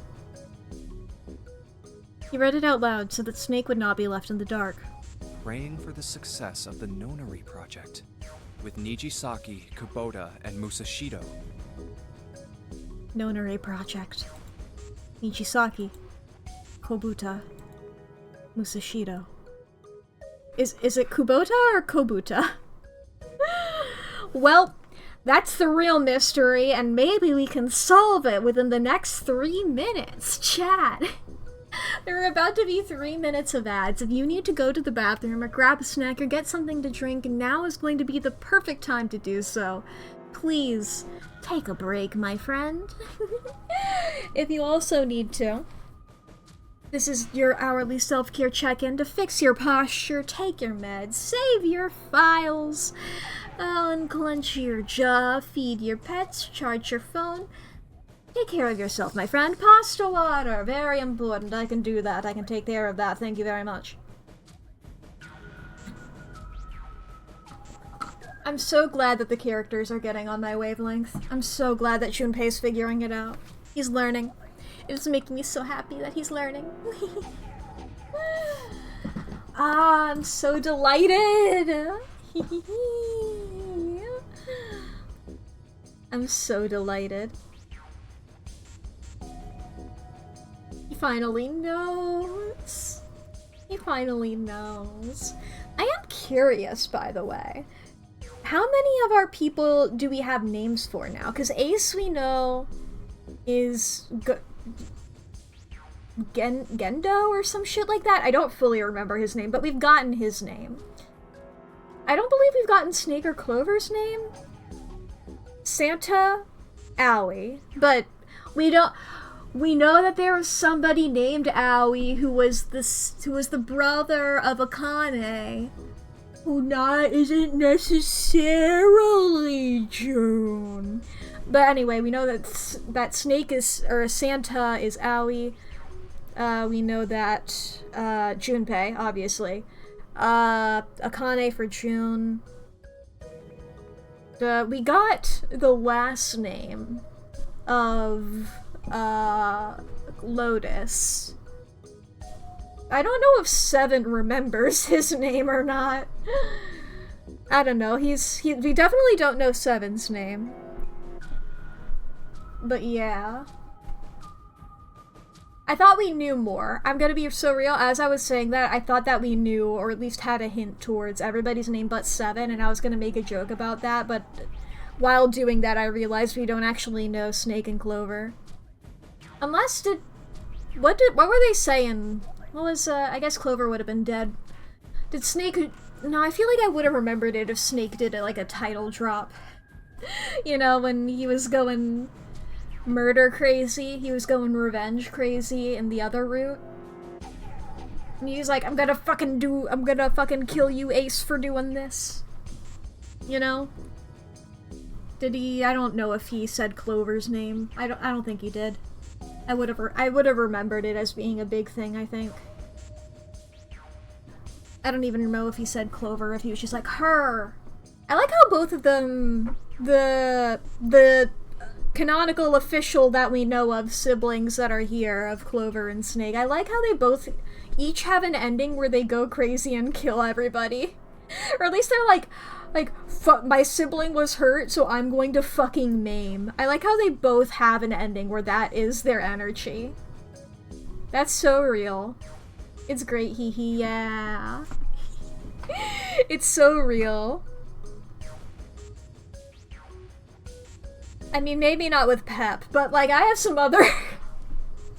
Just like thinking about my siblings, and I was like, the only one that you guys know actually isn't... He's not the best example of it. He's not the best. I'm thinking maybe like C. Actually, maybe it's just C and maybe I.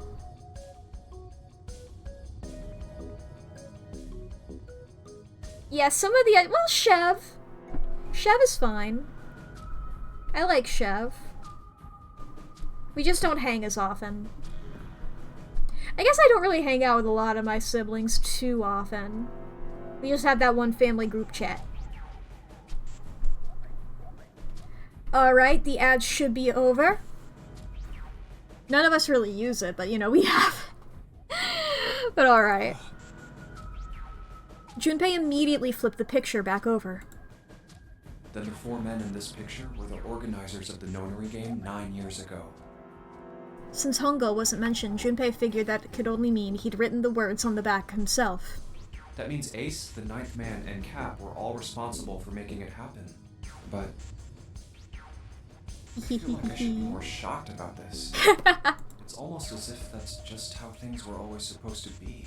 Ooh, it's almost like you, in the back of your mind, you knew it already. Like, that their true identities did not come as a surprise was what Junpei found the most surprising.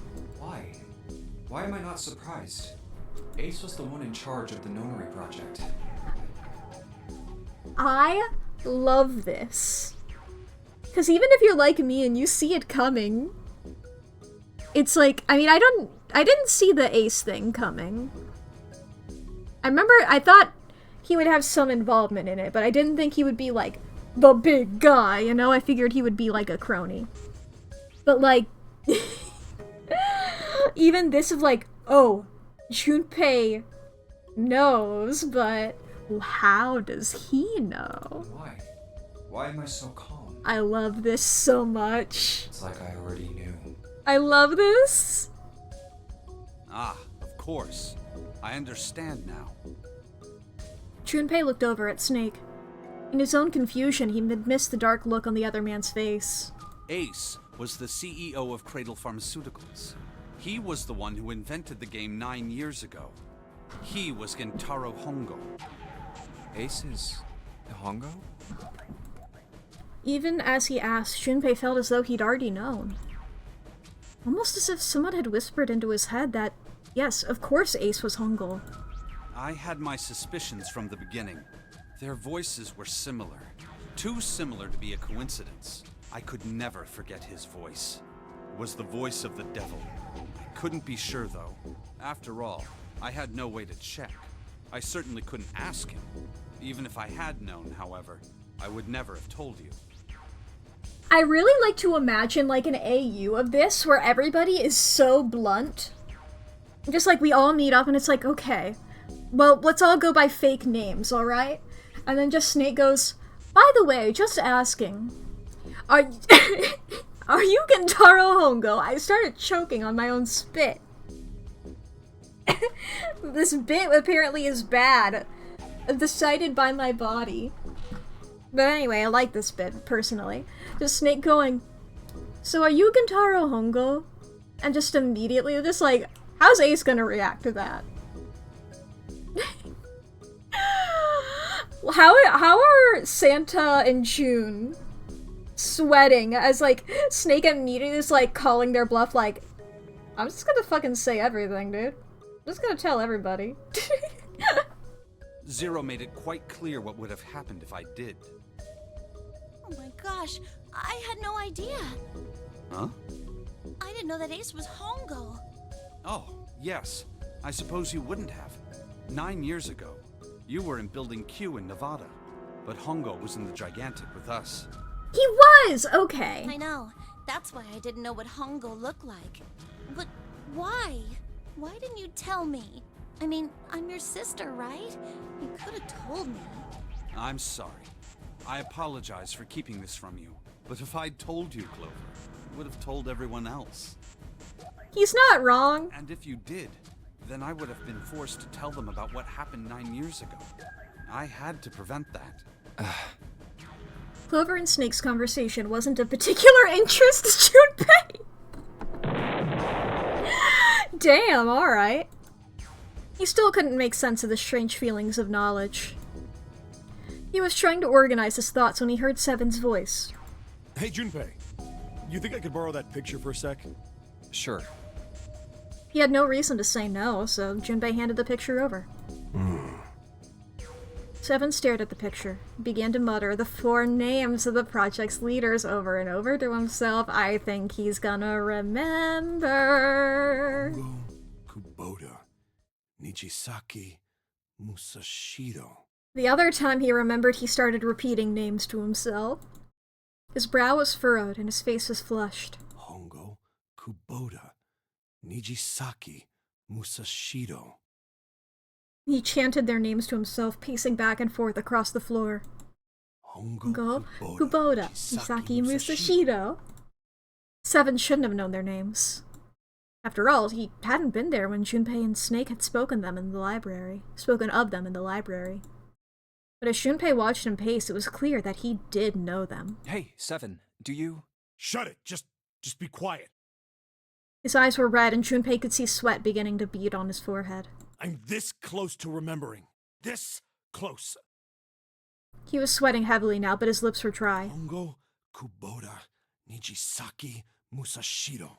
Cradle Pharmaceuticals. Nonary Project. Then he stopped. Seven set down the picture and looked at the red light near his feet. His eyes narrowed. Then suddenly his eyes went wide and he shot up straight. Shit. What? What's wrong? Holy shit, this is nuts. What's nuts? I remember... Remember what? everything. Everything? Yeah, I remember all of it. My memory's back. Yo! I remember what happened before I got snatched. Seven's voice was filled with excitement. What? Shock and excitement had frozen Junpei in place, along with Snake and Clover. Let me tell you what happened. Seven hastily drew a shaking hand across his mouth and began to speak. Like Snake said, Ace is Hongo from the right. The other three are Musashiro, Nijisaki, and Kubota. Musashiro was the man with the cash. Nijisaki was Hongo's right-hand man. And Kubota developed the actual technical details of the experiments. Realization began to dawn on Junpei, along with a pressing question. How do you know all this? Come on, man, I told you, I finally got my memory back. No, that's not what I mean. I'm trying to ask you why you knew all this stuff in the first place, before you forgot it. Seven rubbed the scar on his chin. You really want to know? Tell me about your cop life. Of course. Why was the line delivery on that so calm? Of course. Hey, you can tell me, bud. It's alright. Me too. Snake was the only one who didn't voice any sort of agreement. It looked to Junpei as if he was simply waiting to see where Seven's sudden recovery might take them. This is gonna take a while. Hell, it'll probably take me a good 3 days to tell you everything. Short, We please. don't have 3 days. Just give us the short version, alright? Short version, huh? The big man pulled off his hat and scratched his head. He made a face and put his hat back on. Alright, fine. I'll give it a shot. No promises, though. Junpei and Clover nodded earnestly. I'm a detective. It's a little awkward to say this about myself, but you could probably consider me a lone wolf type. I hold to my own code, because I think doing what's right is more important than doing what you're told. Okay. That's why I followed my gut that night. A slim lead brought me to the wharf. It's like... that's a danger... It's dangerous, though. You know? Don't blindly follow orders, but also sometimes, like... You know, it's a safety regulation, and that's not really orders, you know? It was 9 years ago. The wharf had been cold as fuck, and I could barely see squat. Every time I'm caught off guard, I'm just like, holy shit, they swore! I was investigating a mess of kidnappings, all of them children. It all had one thing in common. A history of visits to one particular hospital. Okay, he's right. It's a wider net of scary to not than regular cop, true. A hospital under the management of Cradle Pharmaceuticals. My investigation had turned up evidence that Cradle had been involved in the kidnappings. After a little sweet talking, I managed to finally get a real lead from someone inside Cradle. If you had delivered that normally, I would have believed you. The way that you delivered that makes me feel like you beat people up. My source told me this. Tonight, a ship is set to take the children to a large passenger liner docked offshore. So I headed to the wharf. In the shadows, I searched the harbor until I found the ship he was talking about. Okay, yeah, we've heard this story Bunch of before. movement there. Men in black suits, many killed bags. No doubt about it. We've heard this story. Came Thank out you, hiding thank with you. my gun. Don't move. I felt metal touch the back. Can I do? No, I Drop can't do the this. gun. I could kill you right now. It'd No, wait, be this is easy different. To get away with it too. Slightly? Just tie an anchor to your feet, and no one would find you for a week. Damn, a week is such a little amount of time, though. Like, you know, like nobody will find you for years. Feels like a bigger threat. Like, a week? Like, that's resolution for my family, like, so much faster. What you want? The fish here would love a meal. Thanks for thinking of the fishies. He kept digging the cold metal thing into my skull. There was nothing I could do. I did what he said and laid my gun on the ground. Then suddenly, there was a sharp pain in my Yeah, neck. you get... Drunk. Yo, drunk? Right, yeah, I remember him saying, a drunk? You wake up on the boat in I a woke up on little hard cell. floor. Damn it! I did a quick once. Where am I? A small, shabby... A toilet. I'd seen it countless. I'm in a cell, facing the toilet. I was still pretty woozy. You're in a cell. Pushed and pulled on it. Try the door. There's a noise under the bed. Not It's like an air threw vent. myself against... I knew it. I gave up and made my... Sound of I sat children. there. Then, I heard... The voice was far away. I couldn't I think that said, understand I what it see was the saying, 9 door. But I could hear one. It was pretty high. Probably a little kid. Huh? No, it was several. Where? I pressed my ear to the wall and tried to listen through. No, that's not Under the bed. Under the bed. left. I hauled on. Under the bed. We've heard this story before. The bed had hidden an air vent under it. I dropped flat on the floor and peered through the grate, but I knew it in my gut. Hold up. But then what my inside man told me popped into my head. Tonight, a ship is set to take the children to a large passenger liner docked offshore. Uh-huh. Whoa, whoa, whoa. He's on the ship. I checked out the metal proof. I stuck my fingers, and then... Come on, Among Us.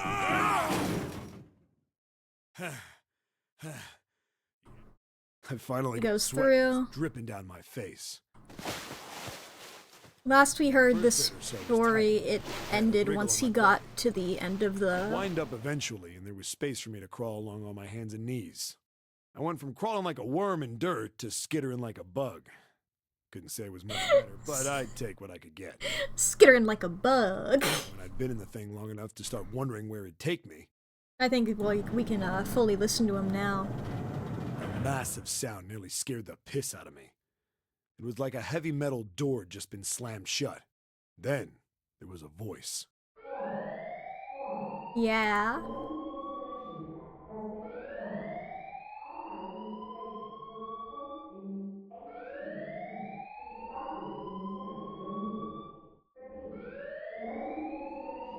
Yeah. I wasn't sure what it meant, but anything with incinerator is bad news. Hee hee hee. Almost as if that was a cue. I heard a mess of young-sounding voices. A bunch of them were straight up screaming in terror. And all the sounds together made a howl that made the hair on my neck stand straight up. Damn it! What the hell is going on here? I scrambled through the duct as fast as I could. I made a giant racket, but I didn't care at that point. I soon found a metal door on the left side of the duct. The kids were screaming on the other side. I found it. I yanked the handle and threw the door open. I almost ripped the metal off its hinges. What the hell is this place? I couldn't believe what I saw.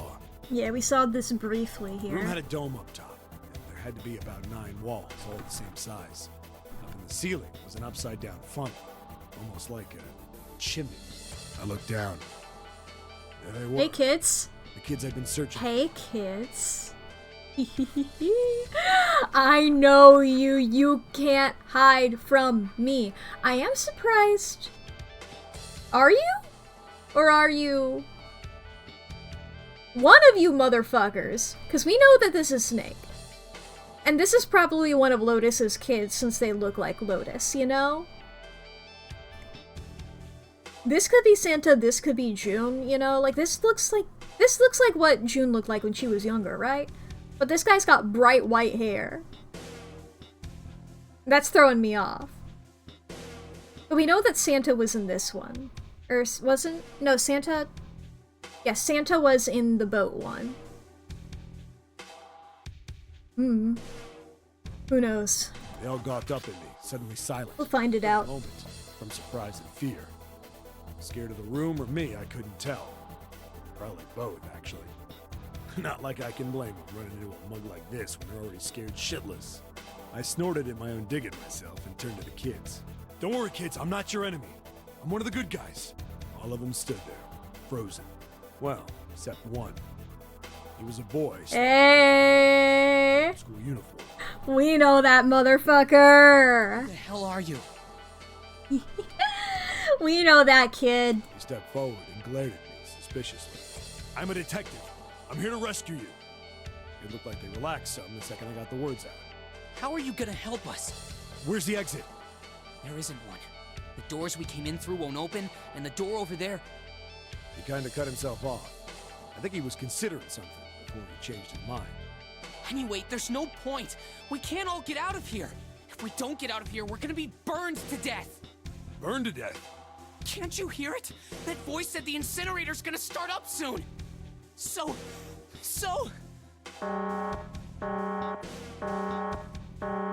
The voice spoke again.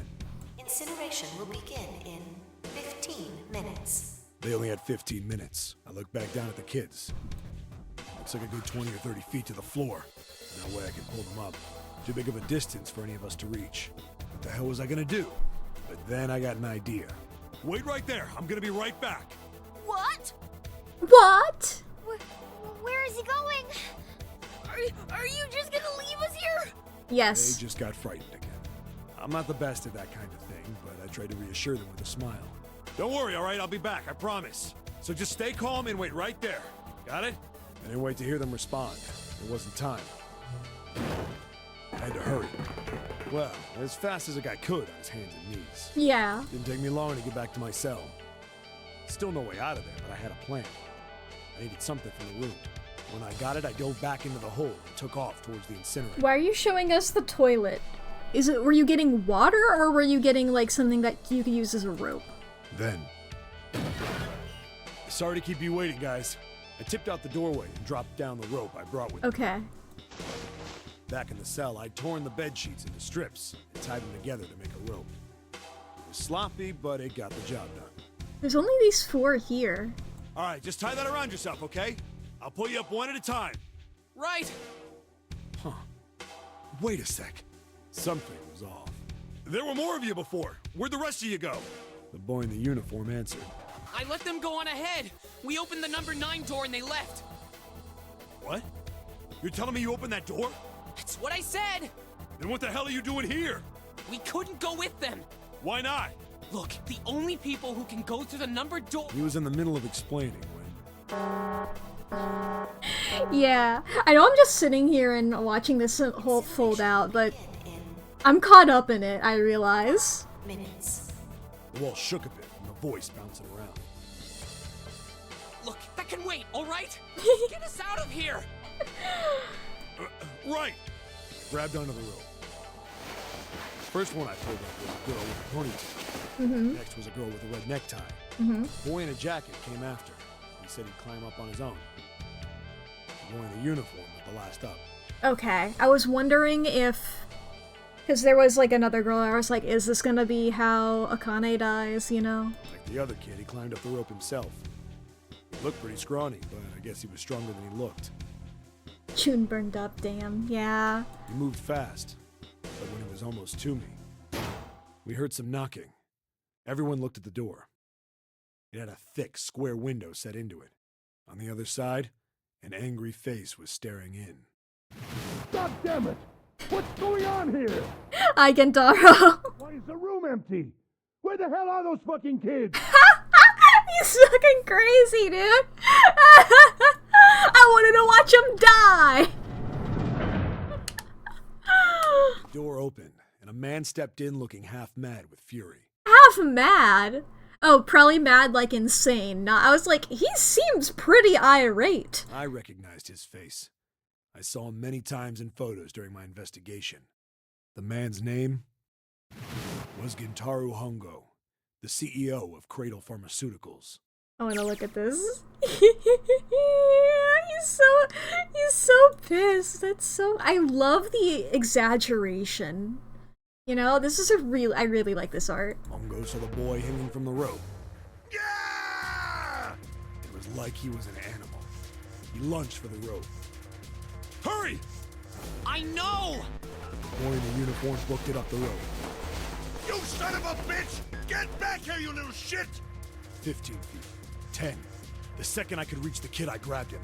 I hauled him up and tossed him into the duct behind me. No!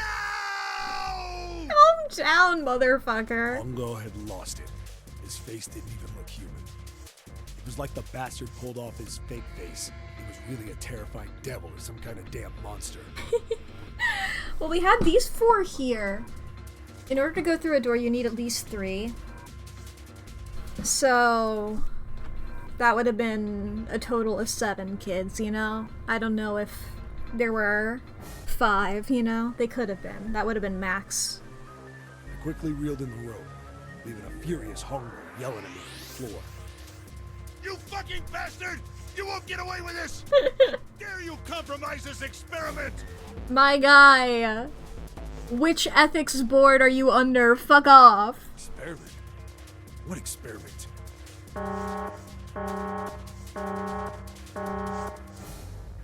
Incineration will begin in 1 minute. Hey, old man! What the hell are you doing? Hurry up! Oh, thank you. The uniform was trying to get my attention. I may have thrown a salute in the raging asshole's face before I closed the door behind me. I went to going back to the cell, so we went down the other direction instead. After about 30 feet, we came across another duct on the left. This one was heading down. Everybody nodded and took turns sliding down it.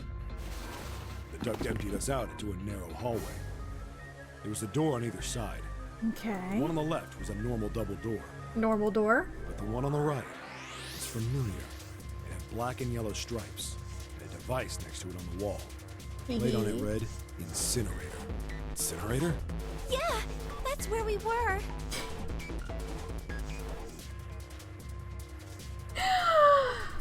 Oh yeah, that's definitely not June's voice actor. It's definitely not June doing a higher voice. It was the girl with the red tie who answered. We were inside an incinerator? Yeah, Hongo might still be there. It looks like it's been shut off, though. This is definitely not June's voice actor just doing a higher voice. Wait, what? If he's still in there... It could be just, you know, double dipping on our role. I don't blame them for that, if that's the case, you know? But it is... Hell, it could be I'm wrong, technically. Who knows? Yeah, that's not good. It just sounds like June, but higher pitched. That meant we better. We gotta get out of here. Go to the other door, hurry! But you know, that would be... It would be weird for Akane to be here, because we've been assuming she'd be in the other one if she's... I mean, maybe she's not siblings with Santa. Maybe that's... Maybe Santa was siblings with the other Akane, and there were 2 Akane. That's stupid, though. I don't know. The kids started running, and I was close on their heels. She had a red scarf. A large spiral staircase. Like Akka? Red? Whatever. Run! Didn't need to tell them twice. And up, and up, and up. Feet pounded the steps. Our arms pumping fast. We went round, and round, and round. The devil was on the tail. The stairway. We passed a couple of landings when the boy in the uniform suddenly spoke. You still got the eyeliner as a kid. Something's up. Akane's not catching up to us. Okay, Akane is a part of this one. Okay. Akane? My kid sister. The girl with the red necktie. Yee. Okay.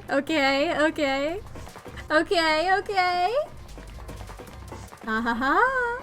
So, kid who's definitely not Santa, your sister's name is Akane. And I'm assuming, you know, there was a girl with a red necktie that we saw the other ones. They fucked up the sibling split up, yeah. Yeah. Akane. That's strange. I didn't remember seeing that name on the list of missing kids.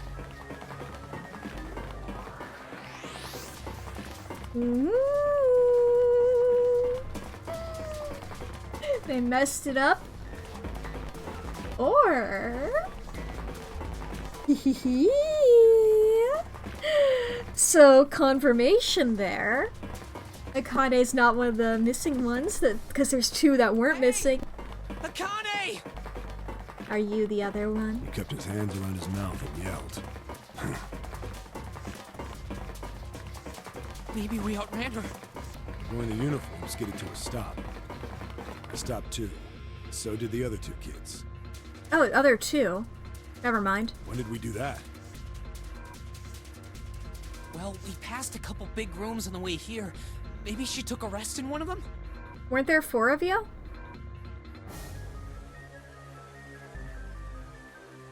Because there were 4 kids, right? In the incinerator? Because it was girl with the red scarf, ponytail girl, and then the 2 boys.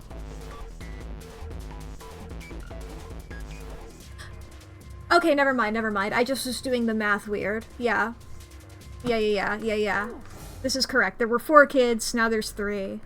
Looking for the 4th. That's impossible. Sorry, Grandpa. You keep going. I gotta go look for her downstairs. You turned to go. Hey, kid, wait! God damn it, I said wait! I don't think the kid even heard me. Fuck! I spun around to the boy in the jacket, the girl with the ponytail. I'm going after him. You two keep going, alright? You got it? The girl nodded and ran up the stairs. But the boy... I'm going with you. I didn't have time to argue. I just nodded and took off down the stairs. I could hear him following. Damn, shout out to Ponytail Girl. She's saving herself, you know? She's trying her best. We ran all the way to the bottom floor, calling for her. Akane was nowhere to be found. God damn it, where the hell did she go? I could tell the kid was frustrated. And then suddenly... Help me! Somebody help me! We heard a girl's voice. Akane! The boy in the uniform threw open the door and leapt into the hallway by the incinerator. We rushed in after him. I swear to God, if Ace is holding this girl at gunpoint... I couldn't for the life of me believe what we were seeing. That bastard Hungo was forcing her into the incinerator. I swear...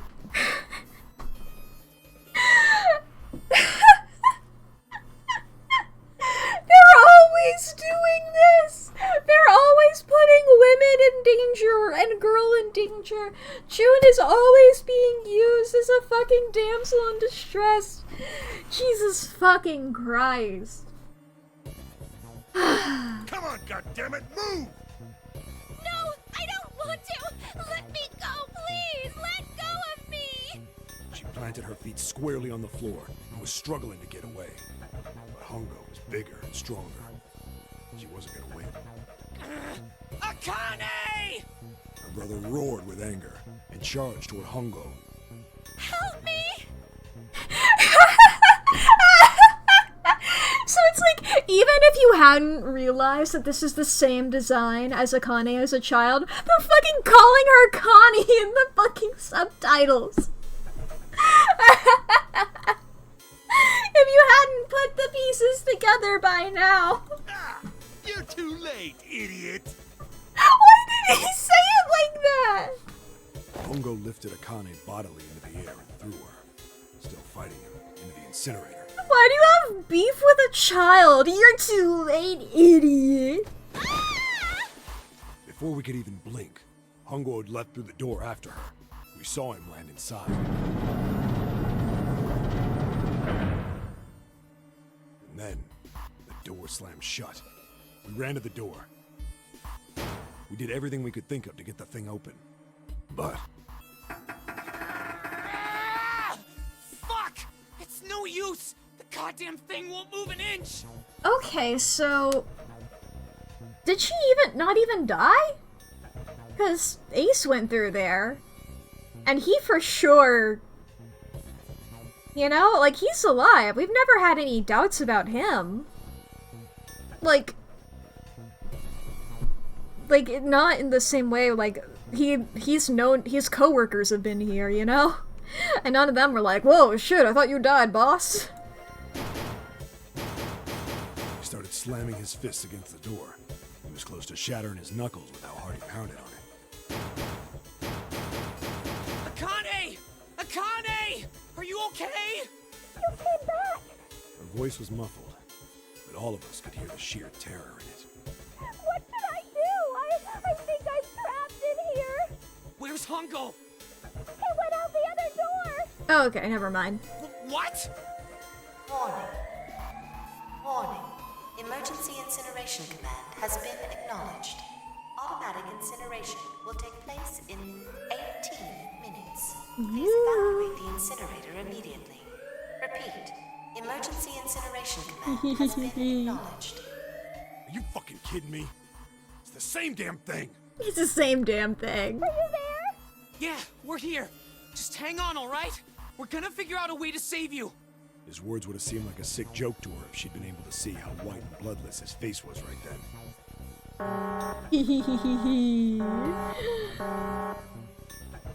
Incineration will begin in 17 minutes. Please help me!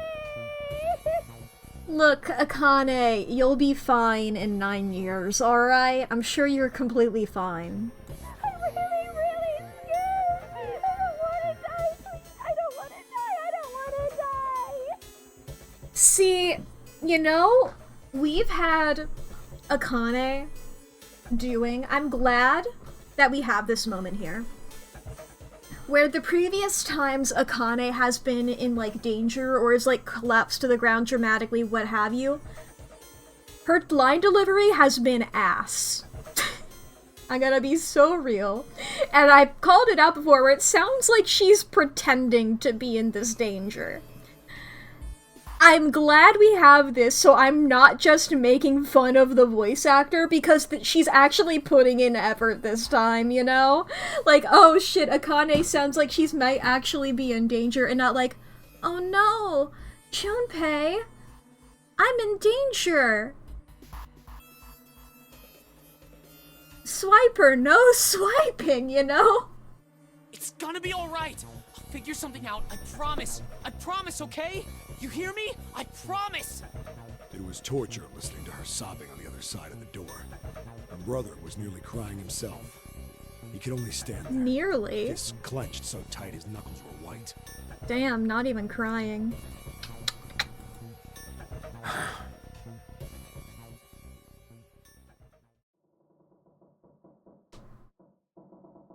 It was silent. All they could hear was the creaking of the boat as it shifted in the water. They waited. I hope that Snake picks up the story and continues it. And waited. But Seven didn't continue. What happened then? Junpei couldn't wait any longer. He had to know. Seven looked at the floor. Come on, man. Put yourself in my shoes. It doesn't end good. You think I want to remember that? Then... Yeah. Shit. If I'd known it was gonna be like this, I almost wish I hadn't remembered. Seven shook his head. But there was something Junpei had to know. Hey, are you sure? Look, I don't want to ask this either, but there's something I don't get. So if you could just tell me, did that girl, Akane, really... Seven stared straight ahead at nothing. Yeah, I'm sure. There wasn't anything we could do. After a while, the countdown ended, and we heard something... burning. Did you see the incinerator, kids? It's like, did you look... There was a window in the other one. Did you look in there and see it happen? We... If a character dies off screen, they're not really dead. Fire stopped, but we still didn't move. Me and the jacket kid were frozen. The boy in the uniform collapsed as if he couldn't hold himself up anymore. A few minutes passed. The door opened.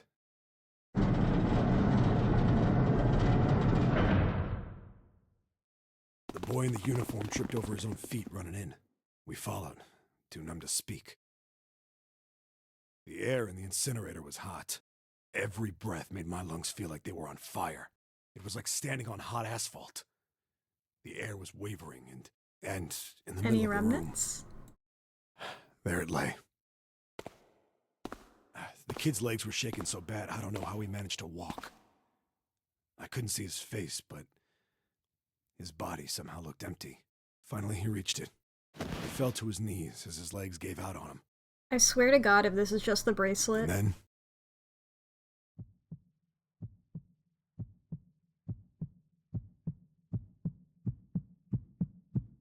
Is it the bracelet?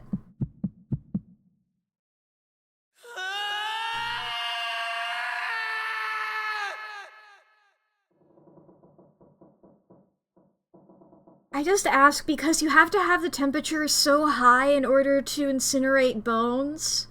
And it's like, you don't even fully get rid of all of the bones, you know? So I'm like, you know, is there bones?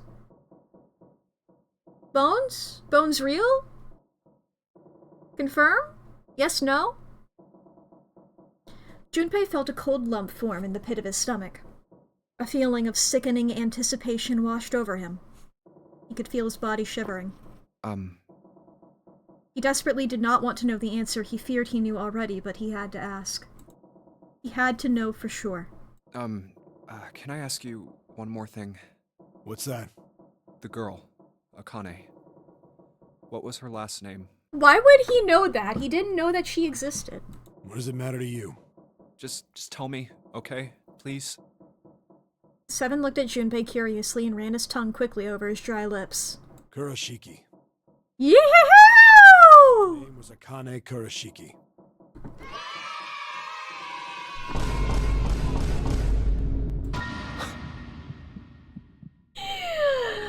Ah, beautiful! Something inside of Junpei stopped. He had no more words left. He had no more Junpei left. He was just a shell of flesh and bone. Seven turned to Snake. You were there that day, weren't you? Yeah, you were calling me Jacket Kid, which is pretty rude. The tall kid in the jacket. That was you, wasn't it? Yes, it was. You are correct, Detective. Junpei's mind was blank, withdrawn from the world. Somewhere far away, he could hear Seven and Snake talking. Don't misunderstand me. I told you before how Zero threatened me. There was nothing I could do. I couldn't say anything about what happened 9 years ago. So you're saying you're not working for Zero, right? Of course not. Clover, what about you? Hey, come on! You really think I'm working with Zero? I told you before, you idiot! I was in Nevada, in Building Q. I did hear that a detective rescued the kids on the boat, but I didn't know it was you. Her surprise seemed to be genuine. Seven regarded Clover for a moment and rubbed his chin thoughtfully. Well, Pasta water. I guess I believe you. Clover nodded. Alright, let me ask you another question. He stuck his hands into his pockets and took a few steps. Then he stopped and turned to face them again. Santa's real name is Aoi Kurashiki. He's He's Akane's brother. You know that? Yeah?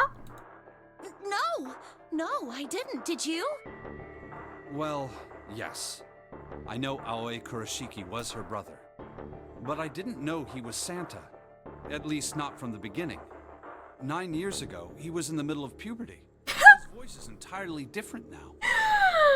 Oh boy, hell yeah. I'm ashamed to say that even my exceptional hearing wasn't able to make that connection. I'm so glad, because that's one of the things. I'd forget if I said that one on stream or if I was saying that one to Lee. Just being like, you know, he's gotta, you know, when they're a kid, they're gonna be different. As such, I had no reason to think Santa was Aoi.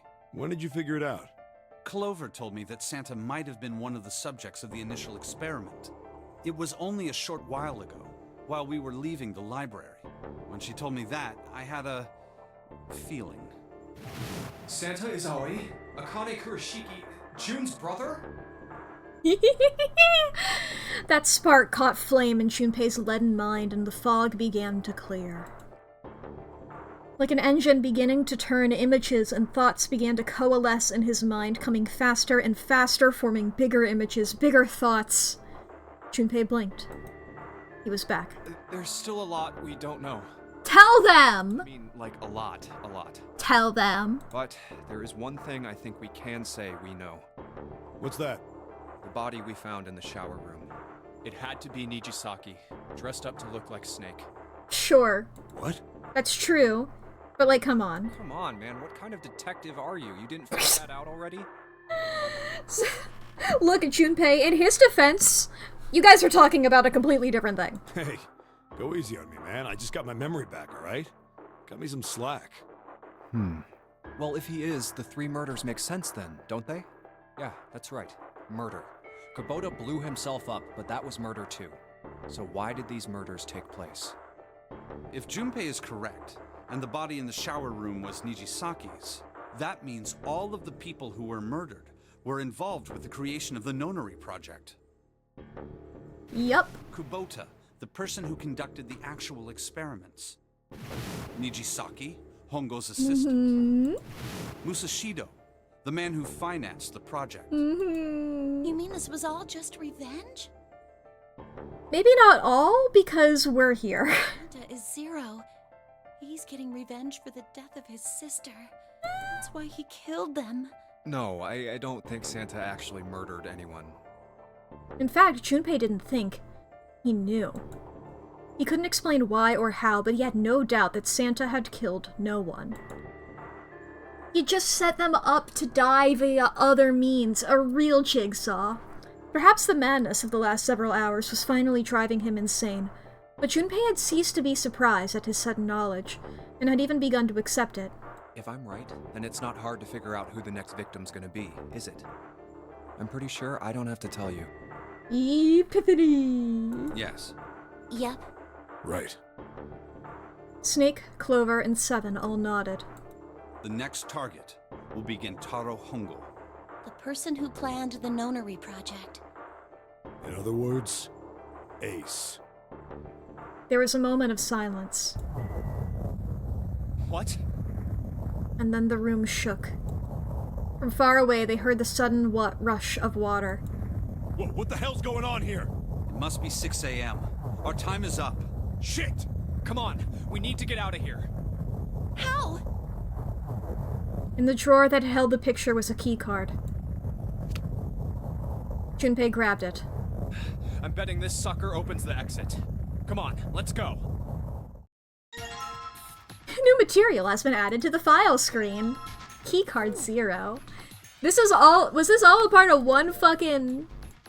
Jesus Christ! This is all a part of one fucking... Okay, moving on. I don't think I need to search the Goblin. Yeah, we're gonna just go through here. Get out of here. Swipe this card. John Kramer's at the door pounding with the cease and desist. Junpei, look! It's unlocked! Yeah, now we can go back to the library. Hurry up, Junpei. We don't have time. Let's go. Alright, let's go. Here we go again. You found it! 9 hours, 9 persons, 9 doors, but 11 streams at this rate, yeah. Gained all memories of escape in 999. Native, what do you mean by that, bud? Is this a lie? These are all 5 seconds long, actually. Achievement for getting okay. The door opened and they all stumbled into the library. Huh. I think the shaking stopped. It would seem so, but we are yet to be out of danger. You're right. Let's hurry. They ran across the hallway. This exit needs the Uranus card too. Straight for the large metal door. Next to the door was the Uranus card reader. Hey, Junpei. Yeah, I know. They slid the key card through, and the door rumbled open. All right, it's open. Let's go. Out of the library and into the hallway they ran. At the end of the hallway was a door. There's always doors! There's more doors in this game than I think that was advertised. There's way more than 9. Junpei reached into his pocket to pull out the key as he ran toward it. Okay, Neptune Key, let's see if you work. He turned it. Yes! I think it unlocked. The lock clicked. As one, they shoved the door open and poured through it. In front of them was another great metal door. Above it was a metal plaque. It says incinerator. So this is the incinerator. This is the first time I've seen it from this side, but yeah, I think so. Then there ought to be a lever near the door. Yeah, right here. Junpei ran up to it. Pull that and the door should open. Got it. Yeah, we all want to go into this door. We're all friends. We all love it. Nobody has any trauma with this room. Great. As he spoke, he pulled the lever.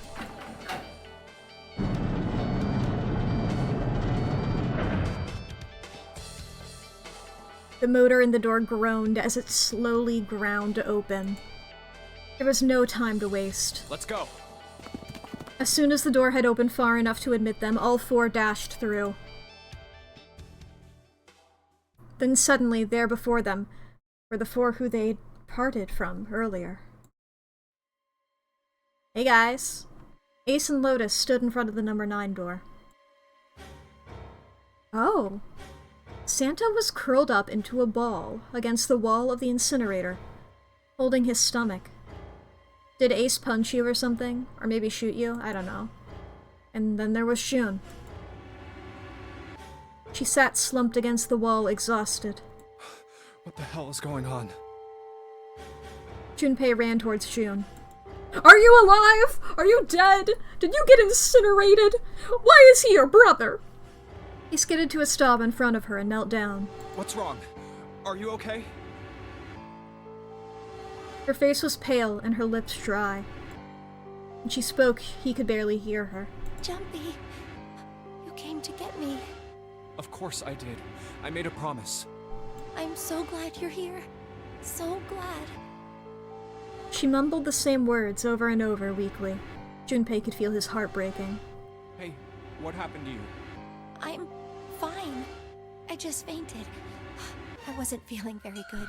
I'm feeling a lot better now, though. Are you sure? Yes. I just need to rest a little longer. I'm sure I'll be fine. Take a nice long nap in the incinerator. It's warm and cozy. You shouldn't worry about me. She was looking towards Santa. Junpei turned to look as well. Santa. Santa grimaced, his face contorted in pain. Seven grabbed him by the collar and roared at him. Hey, where is it? Where's the gun? You hide it somewhere? Despite himself, a grunt of pain escaped Santa's lips as Seven shook him. Perfect size for a June nap. I don't have it. I got sucker punched and they took the gun. What? Who took it?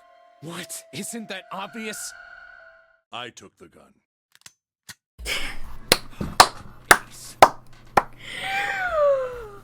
Full sweep of women getting held at gunpoint! In the true ending, each woman gets held at gunpoint. Clover is held at gunpoint at the very beginning of the game. June is held at gunpoint in the beginning of this ending. And now Lotus is held at gunpoint. Every woman is held at gunpoint. Let's hear it for damsels in distress. Can we get a yay for misogyny? Jesus fucking Christ, dude. Jesus fucking Christ. Wow. Wow. Wow. I wanted 2 explosions there. And you know what? For good measure. Whenever I remember to use the soundboard, I feel like I use it all the time. I think I've been soundboard crazy this stream. He did indeed have the revolver in his hand. It was pressed against Lotus's temple. Ace had her pinned to him with the other arm, and she was shaking visibly. Were they just standing like this beforehand and we walked in and we just did not notice? Her fiery attitude was gone, replaced by fear. She didn't dare speak. There was sweat on her forehead, and when her eyes weren't flicking up to the gun pressed against her, they seemed to desperately want to say something. Almost as if she was trying to communicate that she was the mummy. Just what the hell do you think you're doing, Ace? Or maybe I ought to say Gentaro Hongo, CEO of Cradle Pharmaceuticals? Seven's deep baritone rumble. Seven's deep baritone rumble shook the walls. Ace sneered. You have me at a disadvantage, and I don't like that. You know me, but I don't know you. Do you have any idea how much I've suffered? Can you even begin to understand my pain? The pain of prosopagnosia, right? Junpei's voice was casual. Or at least it was trying to be. Another irritating insect. And how do you know that, Good question. Junpei couldn't say, he just knew. Another unexplainable mystery. No matter. If you don't want to answer, it makes no difference to me. This is a waste of time anyway. It's time for me to go. God, I love that timeline telepathy. Yeah, I love that the fact that there are multiple endings is like a genuine plot point, you know? I fucking love that. I love when they play with the medium. It's so fucking good every time it happens. I'm like, yeah! Behind Ace, Junpei could see the red. It was placed in the small indentation on the wall. Quickly, Ace placed his hand on the scanner. First is 1. Give me your hand. It beeped, and he forced Lotus' hand onto it as well. 8. And with this... And then at last, he reached into the pocket of his jacket. He pulled something out and pressed it against the panel. The third asterisk appeared on the red. 9. The last thing he had used for the final verification was the bracelet with the number 9. The ninth man. Kubota's bracelet. Thanks! I believe I've won this game. You really needed to give me that math. At this point in the game. His smirk made Junpei's blood boil. I've had quite a time playing with you. I must thank Zero, I suppose. Wait, what? Ace doesn't know who Zero is. Junpei's eyes flickered towards Santa. He hadn't moved since they entered the room. Santa was still holding his stomach and groaning as if in immense pain. Junpei wasn't sure if it was real pain, but he wasn't sure it wasn't either. What the hell are you planning, Santa? At any rate, this game ends now. I will escape, and the rest of you will have a slightly less pleasant ending. I suggest you enjoy your final moments. Goodbye. Wait! Ace, of course, paid no heed to Seven's request and laid hold of the lever on the red. With a sickening sense of finality, he pulled it.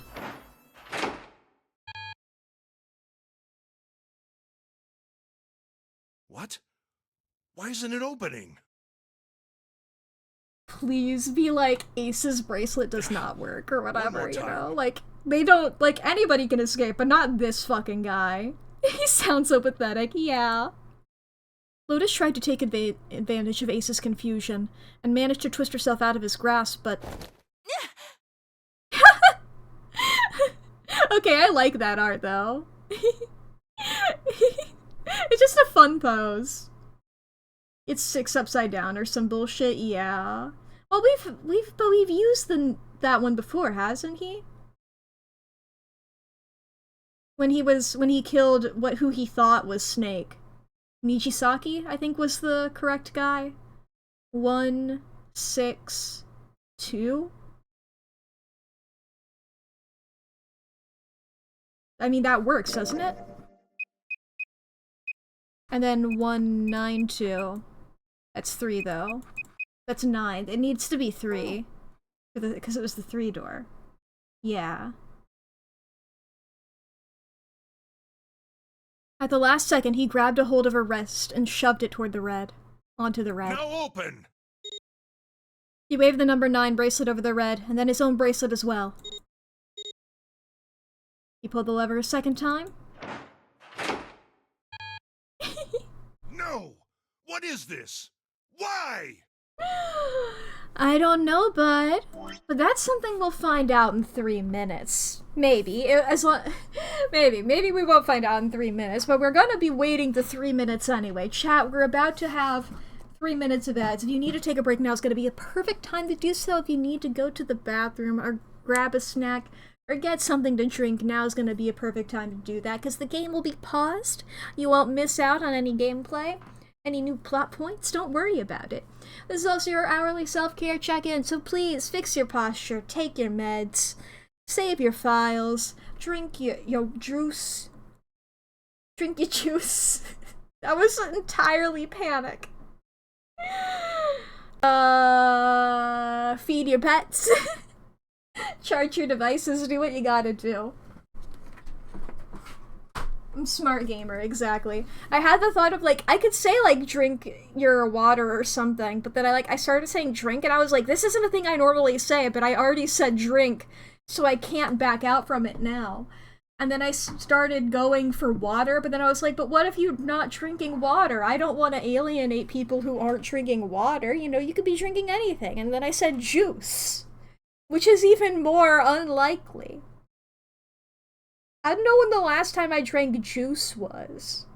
I do, actually, because it stuck out because I don't often drink juice. Actually, I don't remember when that was, but, you know. I remember the event it was. It was like the day before a funeral I went to earlier this year, because I was like, that's, you know... I drank juice before a funeral. I can tell you that much. But I don't often drink juice. I think that's the one time this year I've drank juice. That's my point. But anyway, I feel like it's really unfolding. Can I look at the flow while I'm here? Yeah, that's basically what I thought. Just like, it's so much ending per ending. There's a part of me that wants to do like, once I'm done with this game, figure out what the title should actually be called, you know? Because it's not 9 hours. Let me double check Steam real quick. How many? I have 30 hours on this game currently. You know? That's not 9. That's not 9. They're lying to me. That's not even divisible by 9. That's not even digital root 9. Can't believe it.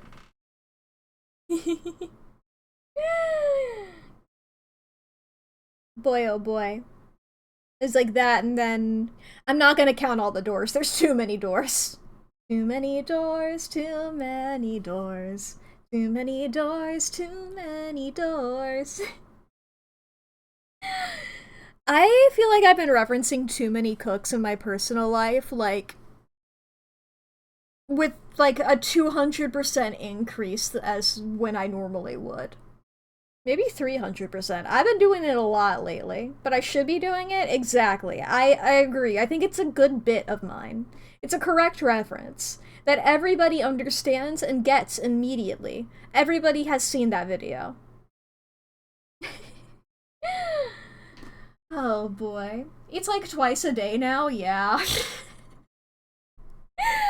Look, you don't realize how many times you say the phrase too many until you're immediately locked into just, when you hear it, just going like, too many phrase, too many phrase, too many thing, you know?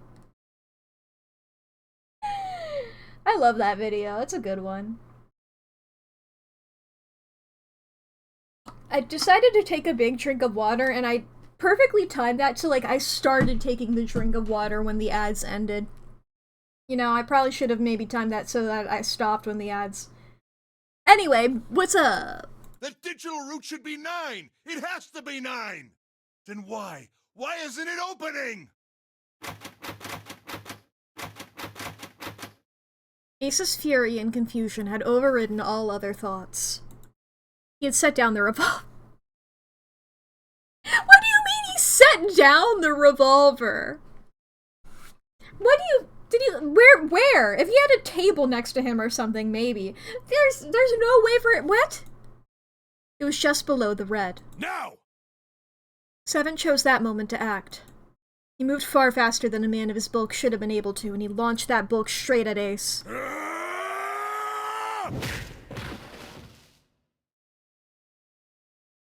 It was over before they knew it. No! In the blink of an eye, Ace was on the floor. He rolled onto his side, groaning in pain. Lotus ran straight for Junpei. She darted around behind him and stuck her head out, making sure to keep Junpei between herself and Ace. Thanks for hiding behind me. I'm definitely the guy who can protect you the most.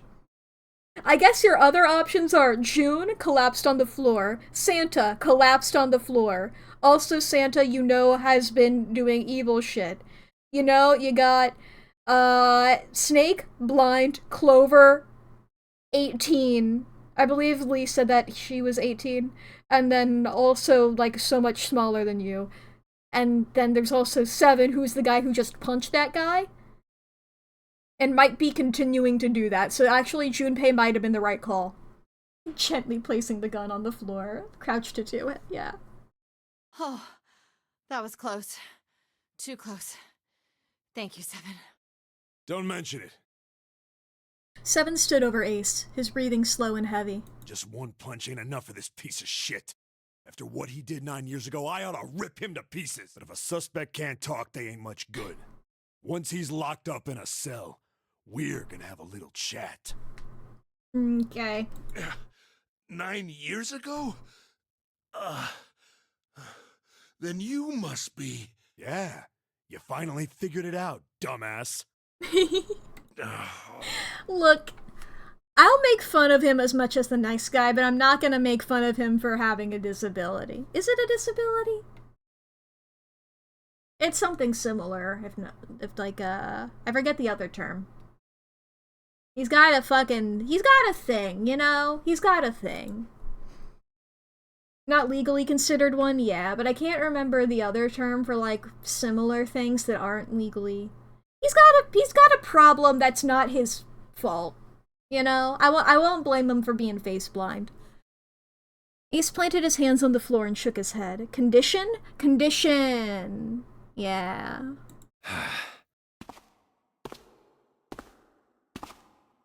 Junpei walked up toward him. He stopped, looked down at Ace with pity on his face. Ace, you killed Kubota, Nijisaki, and Musashido, didn't you? Wait, Nijisaki? I thought I just killed 2 of them! He peered at Junpei, genuinely confused. Oh, right. You don't know yet. Alright, we'll just go through them in order then. Let's start off with Kubota. You talked to Kubota and managed to convince him to go into door 5 alone. You killed him without making it look like you killed him. The way I figure it, you had 4 motives. Ooh. 1. One for each blade of the clover. In the nonary game, the number 9 is dangerous. Whoever had the 9 bracelet could join whatever team they wanted. I'm pretty sure this is the shit that he was saying in the other one, like word for word, or at least, you know, vibe for vibe. I think he had this 1, 2, 3, 4 thing. Adding 9 to any number doesn't change the digital route. Etc., etc. Which means that number 9 could do whatever they wanted. You wanted to remove that threat as soon as possible. 2. You wanted the number 9 bracelet for yourself, so that you could make use of its power. In fact, you did use it in the murder of Nijisaki. 3. Even if his number hadn't been 9, Kubota was a problem. He knew your past.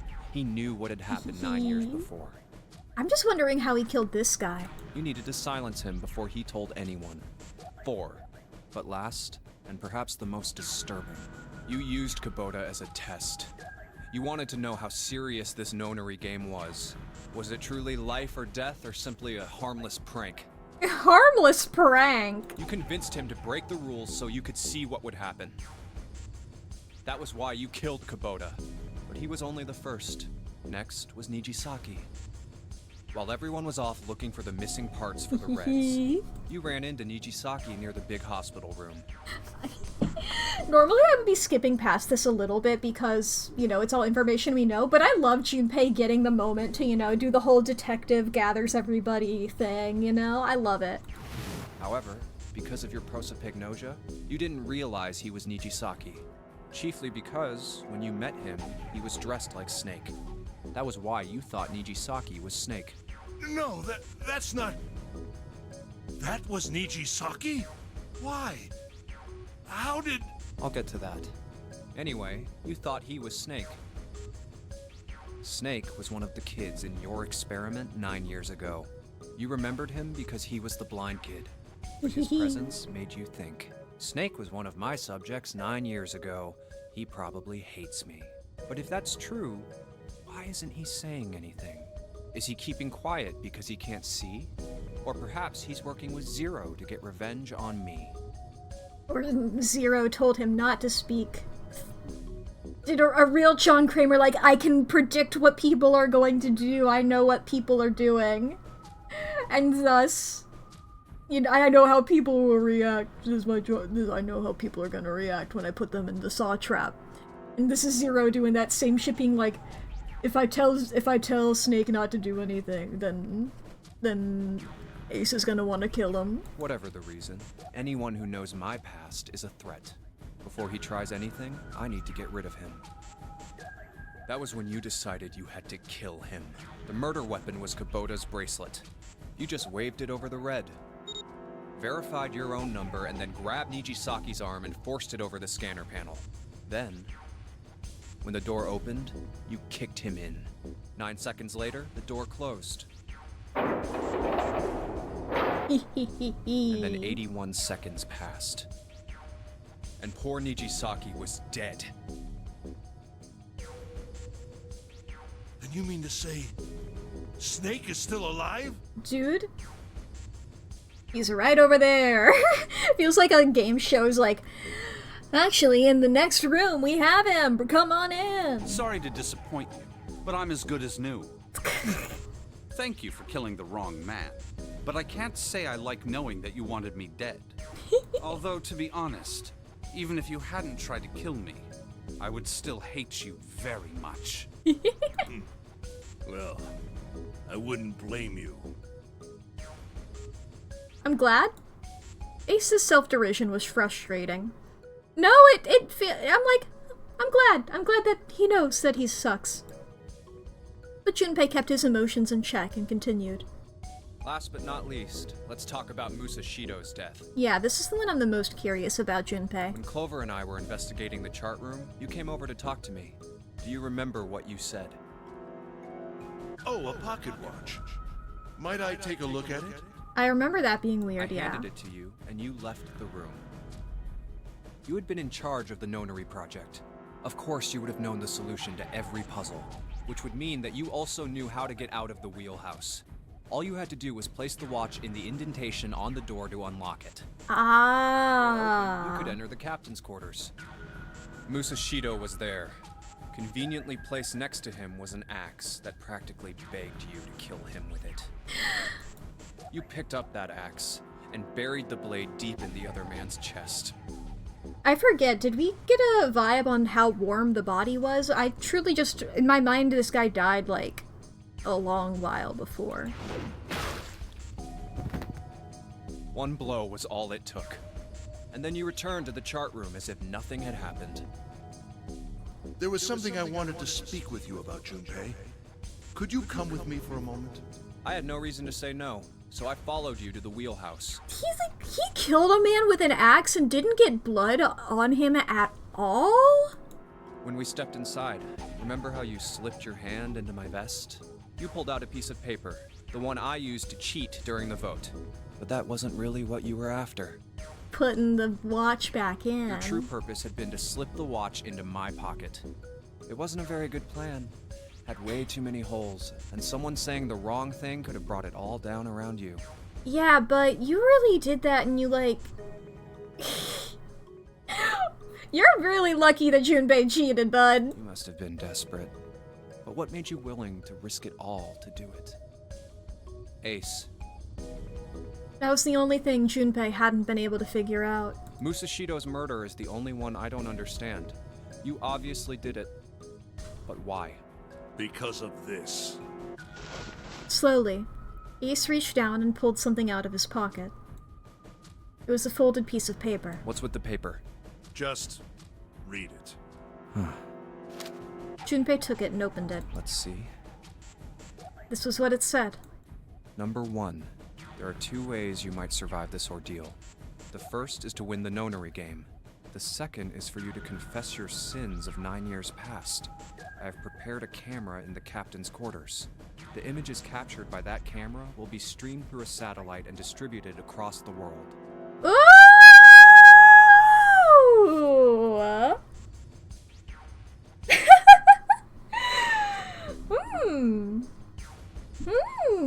Reminded me of some other Spike Chunsoft games. Simply look into the camera and repent. That's what that's for, Once you've alright. confessed everything, I will release you from this ship. To make your confession more credible, I have left you a witness in the captain's quarters. Perhaps he will confess with you. This is so John Kramer-like, predicting people's behavior. I knocked everything over all the time. I'm knocking everything over. I'm so great at everything. It's all great. Don't worry about it. Nothing... The thunk. Don't worry about it. Hey, I'll have you know that was a very expensive item I dropped, and it's completely fine, so don't worry about it.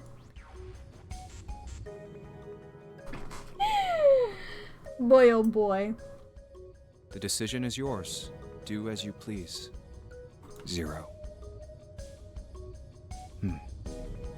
When I awoke in that room on D-Deck, I found that in my pocket. That was why I chose door 1 when we voted. If I went through that door, I knew I could get to the captain's quarters. As you said, I knew how to enter the wheelhouse. Yeah. My plan was to find the pocket watch before anyone else. If I could, then my alibi would be set. At least, that was the plan. Unfortunately for me, you got to it first. That sleight of hand was the best I could manage on short notice. You meant to kill him from the beginning then? Musashido, I mean. I only knew Musashido was the witness after I reached the captain's quarters. I asked him, and he answered. He seemed groggy. Perhaps he had only just awoken from sedation. I suppose Nijisaki was in much the same state. He seemed confused and disoriented. Oh, right, yeah, we all were knocked out at the beginning of this and waking up. That is true. I had posited that they could be in, like, the zombie state, but that's also a possibility. That might be an Occam's razor, who knows? But yes, you are. You know. I intended to kill him from the beginning, even though I didn't know who he was. I proceeded to the captain's quarters in order to remove this so-called witness. Ace had confessed everything. What energy he had left him, what energy he had left him with the truth, and he sagged on his knees. Although he had confessed, his sins were not forgiven. Junpei felt revulsion for the pathetic man on the floor near his feet. But in among the revulsion was a hint of pity. After all, Ace had not been the only person who murdered those 3 men. Junpei spoke quietly. Ace, you figured it out, haven't you? You were being manipulated. Yes, so it would seem. I was little more than a puppet, in many ways. Almost as though somebody's actions influenced yours? Everywhere I went, everything was already prepared. The Reds in the large hospital room were dismantled. Nijisaki was dressed like Snake. There was an axe in the captain's quarters. Musashido was delirious from the anesthetic, so he couldn't fight back. Nijisaki as well. In retrospect, I can't understand how I could have fallen into such a simple trap. Because you're a simple man. But yes, this was a trap. It was Zero's trap. And I fell for it, hook, line, and sinker. I did everything he wanted me to do. Yeah. By manipulating you, Zero was able to kill 3 people and keep the blood off his own hands. John Kramer. All of this was revenge for what happened 9 years ago. That's why this nonary game happened. Am I right? Santa? Junpei looked over at Santa. As Junpei spoke, he stood up, his legs still shaky. I was hoping that he would still be on the floor like, what are you fucking talking about? I got punched really hard. Huh?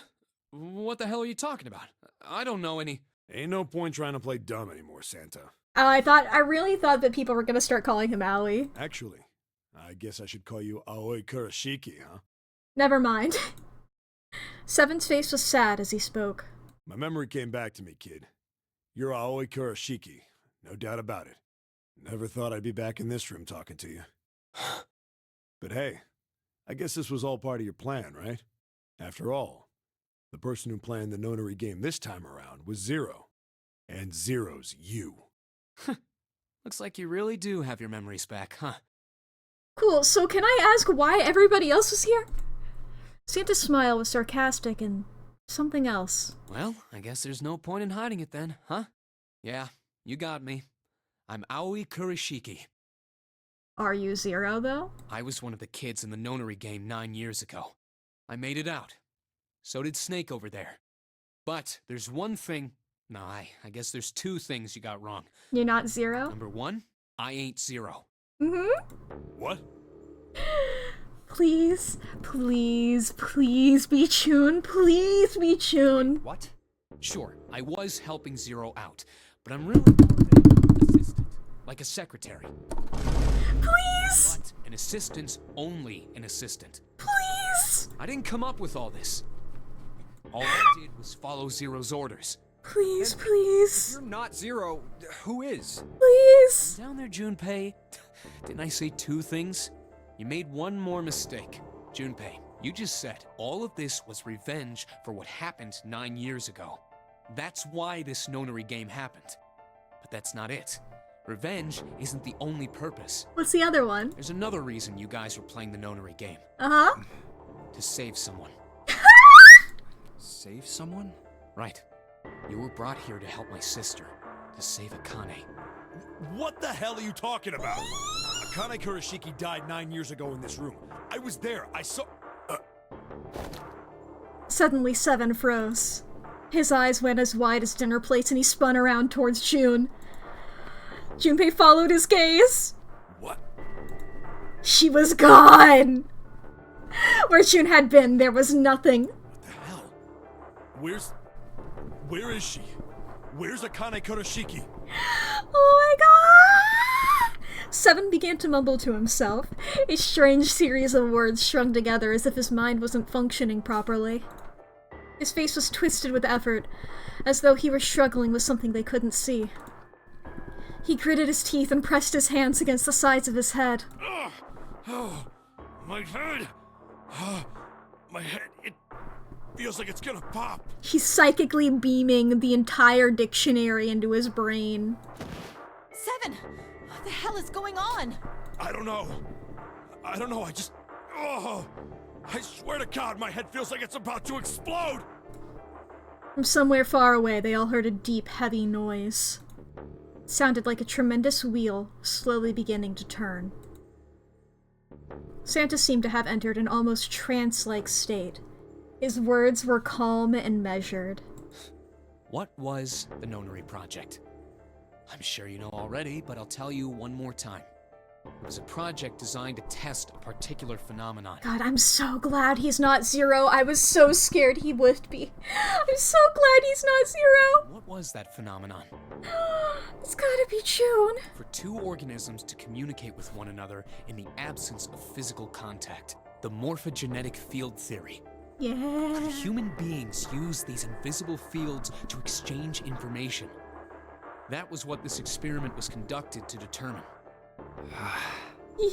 There were 2 separate locations.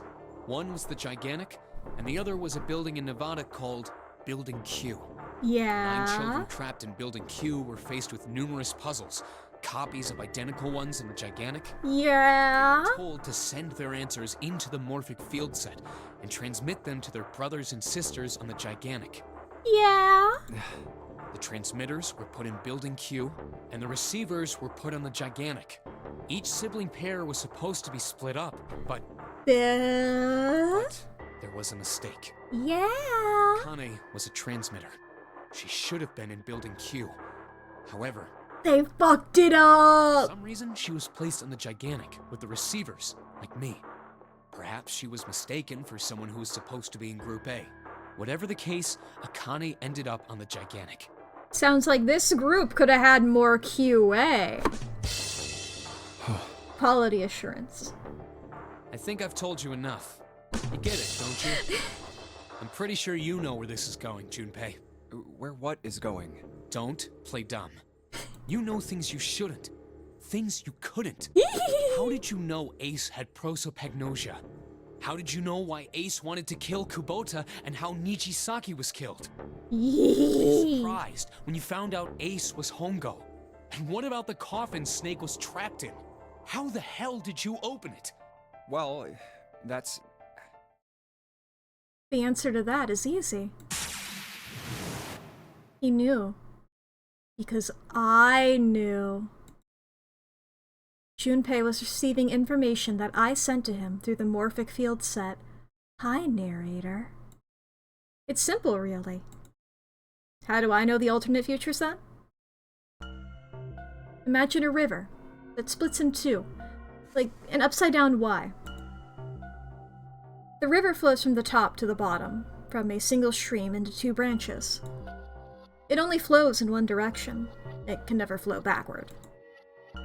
Information is the same way. It moves from the past to the future, but it never flows backward. That's why people at the river's source in the past will never know about those downstream in the future. But the people downstream will never know about one another either. Information only flows along the path of the river. But I am different. I can manipulate the morphic field set to pluck knowledge from the future. I know what happens on either fork of the river, even though the people on either fork know nothing about one another. Now, who am I? I am I, the 9th letter of the alphabet. But I am also 0. No, that's not true. I'm not really 0. Not yet.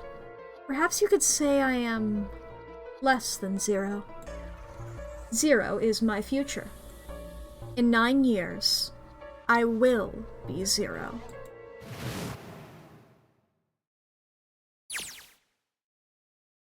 Where did she go? June. No, Akane. Where did you go? Santa! Why's Clover? Oh shit. Freeze. Somebody who's held at gunpoint and they're not a woman. Also, I was trying to like take that seriously and be in character the whole time, but holy shit, that was so fucking cool. I love when shit plays with the medium. Oh my god, I love it so much. Oh my god. Oh, I'm so delighted. Oh, I'm so delighted. Diversity win. I'm delighted. Oh, the narrator being the fucking baby June. Ah! Santa's got the gun, and I can't go into novel mode again. Guess he picked it up when we weren't watching. Looks like he's turned the tables on Ace, though. Wonder how he likes having a gun to his head. Get up. We gotta go back in time to the first known game to get June out of the incinerator. Ooh, I like this expression a whole lot. sure isn't about to take that gun off him for a minute, is he? Ace isn't putting up any kind of fight. I mean, I don't think I would either, but he just looks drained. I guess he's going for the door, huh? He doesn't need to verify to go through that door, but... Hey, what's your plan, Santa? What are you doing? He can't get through any numbered doors with just 2 people. What the hell is he thinking? Didn't I tell you? I'm Santa Claus.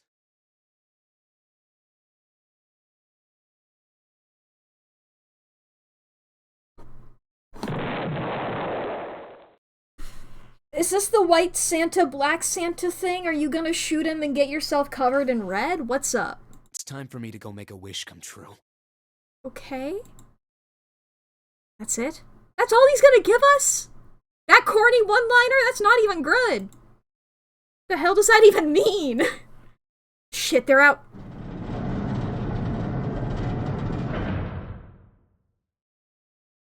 And now the gate's shut. Looks like the rest of us are stuck in here. They're all looking at me. At least Seven's headache is gone. He seems to be alright. Well, I guess there's no harm in trying. Let's see if the store still opens. Damn. Well, it looks like this door isn't opening anytime soon. Well, guys, it seems this is wrong. Oh, you mean we're trapped? So it would seem. What the hell is Santa trying to do? If I may really quick, in this room we have Snake, Clover, Junpei, Lotus, and Seven. Damn. Oh my gosh. Oh my gosh, what? Have you considered where we are? There can really only be one thing Santa would do now. No. No, you can't be serious. Oh, but he is. Shit, we've got to do something. Maybe we can still get out through door 9. Here's the red. Yeah, alright, we can do this. I've just gotta... No, it's not gonna work. There's no way. The 5 of us can't open this door. Is there any combination that'll work? Junpei, can I borrow your pen and notebook? Sure, why not? I don't think I'm gonna need them. Ever again. Well, she certainly looks purposeful. Looks like she's writing equations. A lot of them. Aw, man, she doesn't look very happy. But, hey, no need to be ripping pages out like that. Jeez. What the hell are you doing, Clover? Give me that! Alright, at least 7 got it away from her. Maybe now I can get a look at what she was writing. Let's see.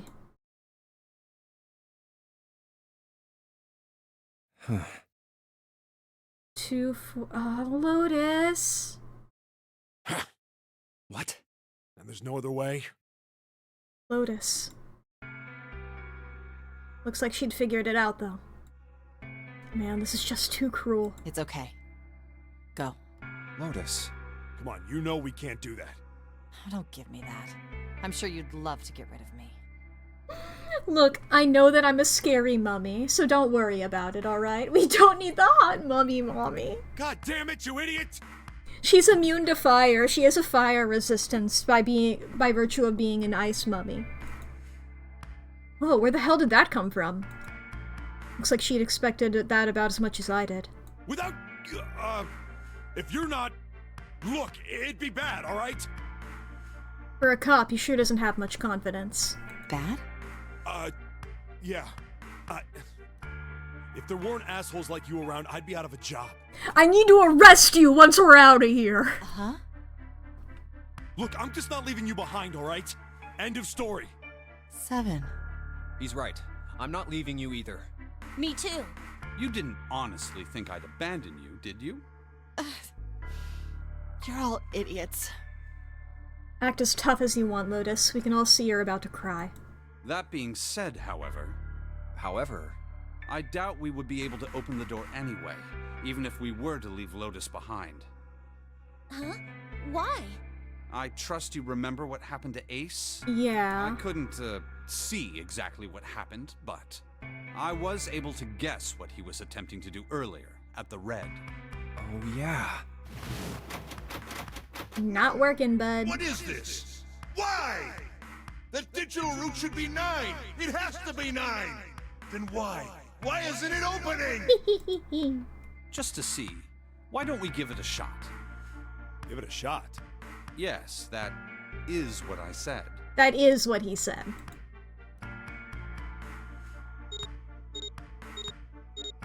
Beep, beep, beep, beep. You were right. It ain't opening. But it did open 9 years ago. The digital route was 9 then, I'm sure of it. You think maybe they changed the settings? Perhaps. Popped open those settings. It's set to American English instead of British English, you know? Shit. We can't get through that door. We can't get out. The walls are way too high, but there's no way in hell we could get to that hole 7 popped out of 9 years ago. All we can do is stand here and stare at this door with a 9 on it. Guess this is it. Or, you know, we could just try a bunch of different combinations on the door and see if any of them work, you know, because maybe it's not actually 9. This is the end. Well, the incinerator's not going off yet, though. Akane vision?! I was watching. I can't switch it. I had watched everything that was reflected in his eyes. I was listening. Every sound that vibrated in his eardrums, I heard. Smell, taste, touch. I felt everything he felt. I knew. I knew everything about him. What he was thinking, what he was feeling, what he was sensing. All of his feelings and worries and fears became mine. My mind, my consciousness, was inside of him. Through the morphic field set, we were resonant, and we were as one. I was him, and at the same time, I was an observer. It started with a tremendous noise like a clap of thunder. That was approximately 9 hours ago. A bomb had gone off on the ship we were on. That was when my resonance with him began. My resonant event melted into him, and we became one. Inside of Junpei. Somehow I find myself in Junpei's mind, 9 years in the future. But I didn't lose myself. I was living in 2 realities at once. One was the present, and the other was the future. Perhaps you can think of it as 2 movies showing on the same screen at the same time. Eventually, it becomes difficult to separate them and determine which movie is which. However, if I concentrated, I was able to focus on one or the other. That was why I was able to grasp what was happening in front of me. Come on, over here! Look at these other little guys! Oh, you're so cute! Oh, look at y'all. That was my brother, Allie. He was yelling. I followed him. Around me were 7 other children. They all looked like they were about my age. This one? Come on, hurry up! He ran down a long, straight hallway and burst into the large hospital room.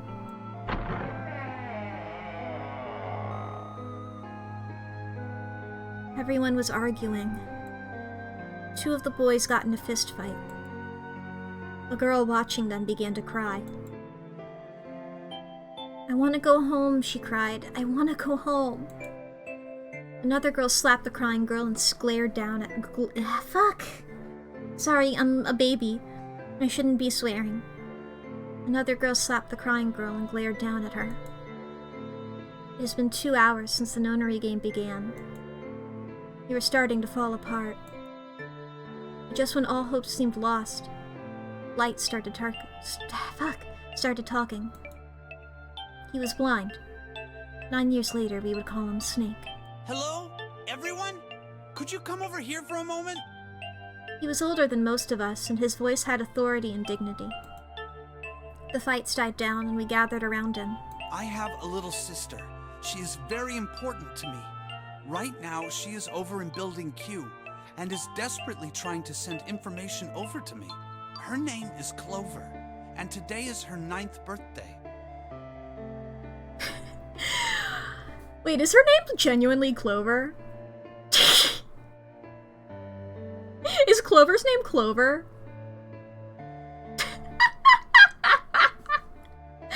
Because, like, how would he know that otherwise? That explains why her wiki says Clover. Her name is Clover! Okay, I guess we did know when I was going down for the checklist, when you were looking for the age. Yeah, that's fair. When we were going down the checklist earlier of me being like, whose names do we know? Apparently I could have marked down Clover. Okay. But anyway, it's her 9th birthday. I guess, you know, this does confirm the 18. As he spoke, he pulled something from his pocket. In his hand were 9 4-leaf clovers. I love his emo hair. I was going to give these to her as a birthday present. I was outside picking them when I was abducted. Is today her 18? I'm sure I've already told you, but I am blind. For a man who can't see, collecting 9 of a very specific plant is, well, it is difficult. But my sister means a great deal to me, and I hope that these would show her how much I cared for her. Since it's her 9th birthday, I thought 9 4-leaf clovers would be appropriate. My guy, that one obviously has 3. Every one of you has a brother or a sister in building. Oh no, wait, no, it does have 4. Okay. For their sake, we have to survive. We have to get off this ship. Do you understand? If we're going to do that, there are 3 things you have to remember. We need trust and love, and we have to have faith in one another. If we can take all 3 of those to heart, then I promise that good luck will come our way. Okay. Did you know that the leaves on the 4-leaf clover mean faith, trust, love, and luck? I feel like you're making this shit all up, my guy. Those words are leaf words. So if you believe what I've told you, and you understand, then I want you each to have one of these. Okay. He gave a clover to each of us. I took one too. Eventually, he was left with only a single 4-leaf clover. He had one last thing to say. Now, don't ever forget, so long as you have that, we will always be connected. Do you understand? When he finished, the tension of only a few minutes before he was gone. Yeah, okay, that's... When he finished, the tension of only a few minutes before was gone. We were calm. After that, we ran around the ship for a while longer, and opened several of the numbered doors, until we finally found a door with the number 9 on it. In fact, there were 2 doors with 9 on them, and we found them in the chapel. We split into 2 groups and walked through the doors.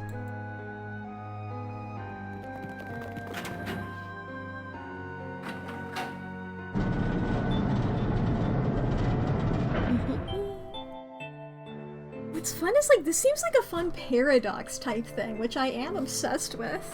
So it's like, if she survives because of Junpei, but Junpei is here because she died, you know? But she's also still here. I love it. I love it. Before long, we all found ourselves in a room with a ceiling that looked like an upside-down funnel. For some reason, this room had another number 9, but this time it was the only one. But if there was only one door, that meant only 5 people could escape. What are we gonna do? There aren't any other doors! We began to panic. Then, as if things had not gotten bad enough already,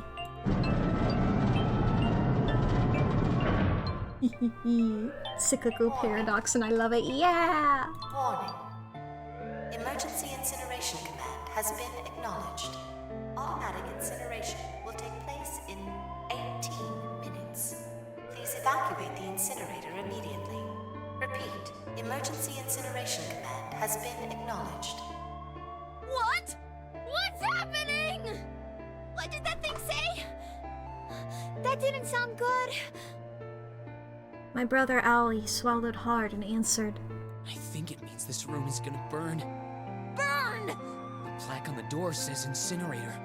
And that voice said that the incineration is about to start. And incinerate means to burn. No! Help me! Abject terror filled the room as everyone began to scream and cry. Every pair of eyes were filled with despair. Then, high up on the wall, a door opened, and a man appeared. He was a huge, frightening mountain of a man, as large as a bear. 9 years later, we would call him Seven. Don't worry, kids, I'm not your enemy. I'm one of the good guys. I'm a detective. I'm here to rescue you.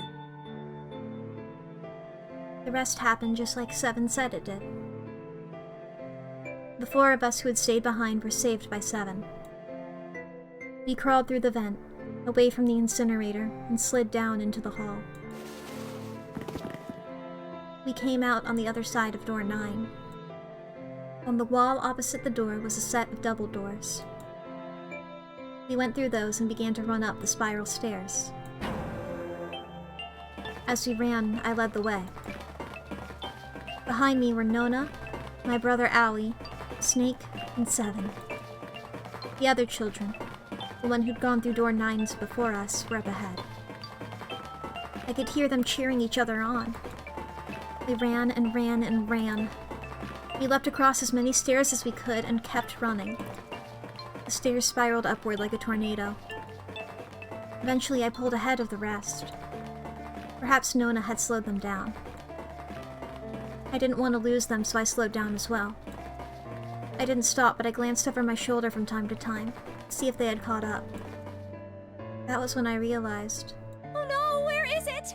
Did I drop Jumpy's present? Girl, I swear to God. I knew I'd had it with me when we passed through the vent. Then, had I dropped it as we slid out? I had to go back. I had to. But I knew I couldn't tell the others. They would stop me. I was sure of that. I didn't stop to think, I simply moved. I ran to the central hall, the room that connected to all the other areas of the ship. I hid in the shadows, and moments later I felt a rush of wind as they ran past me up the staircase. I waited until they were out of sight, and then I ran. I moved as quietly as I could, down and down and down. Finally, I reached the bottom deck.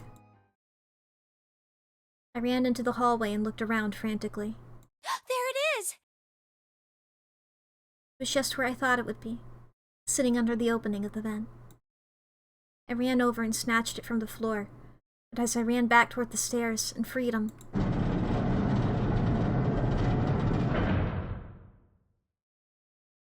the door to the incinerator opened, and a man stepped out. I'm just wondering what the present is gonna be, you know? It's like, oh, the present is his pocket that he keeps every fucking relevant thing in. It was Hongo. Gentaru Hongo. 9 years later, we would call him Ace. Ah, how wonderful to see you decided to come back. His smile made my blood run cold. It looked mechanical, as if someone had simply pulled up the corners of his mouth. Come with me. We must continue the experiment. I shook my head, eyes wide. Slowly I began to walk backwards. 1 step, 2 steps, 3 steps. Then I spun around and broke into a run. I felt Hongo's hand close over my own left wrist. I said, come with me. There was an edge of insanity to his voice now. I pulled as hard as I could. No! Stop! Let go of me! Let go! I shook my body and flailed my arms, trying desperately to get Hongo to let go of me. But I was still only a child. I was no match for a man like Hongo. Stop struggling, goddammit! Do as I tell you! He heaved on my arm, trying to pull me into the incinerator. I screamed. Help me! Somebody help me! Then suddenly, Akane! the door to the stairs flew open. My brother Ali burst out of it. Behind him came Seven and Snake. cried my name again as he leapt toward Hongo. You came back! I cried out. But then... You're too late, idiot! Hongo threw his full weight against my arm, pulling us both into the incinerator. Ah! The force of it threw me to the floor. You can only achieve the true influencer status by dying. I scrambled to my feet and looked toward the open number 9 door. Hongo stood between it and me, but behind him, I could see my brother, his fists clenched.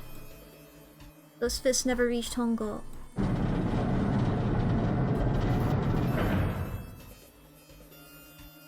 With the cold, heartless screech of metal on metal, the door slammed shut. Hongo glanced at me mechanically, his face registering that there was an object there, but not anything he would consider a human being.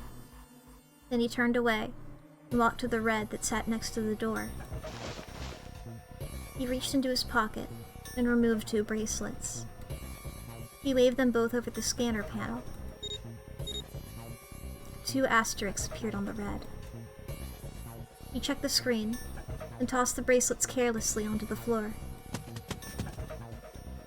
What was he doing? What was the point? He made no effort to explain himself, of course. He said nothing at all and walked past me, as though I were nothing more than a rock by the roadside. A few moments later,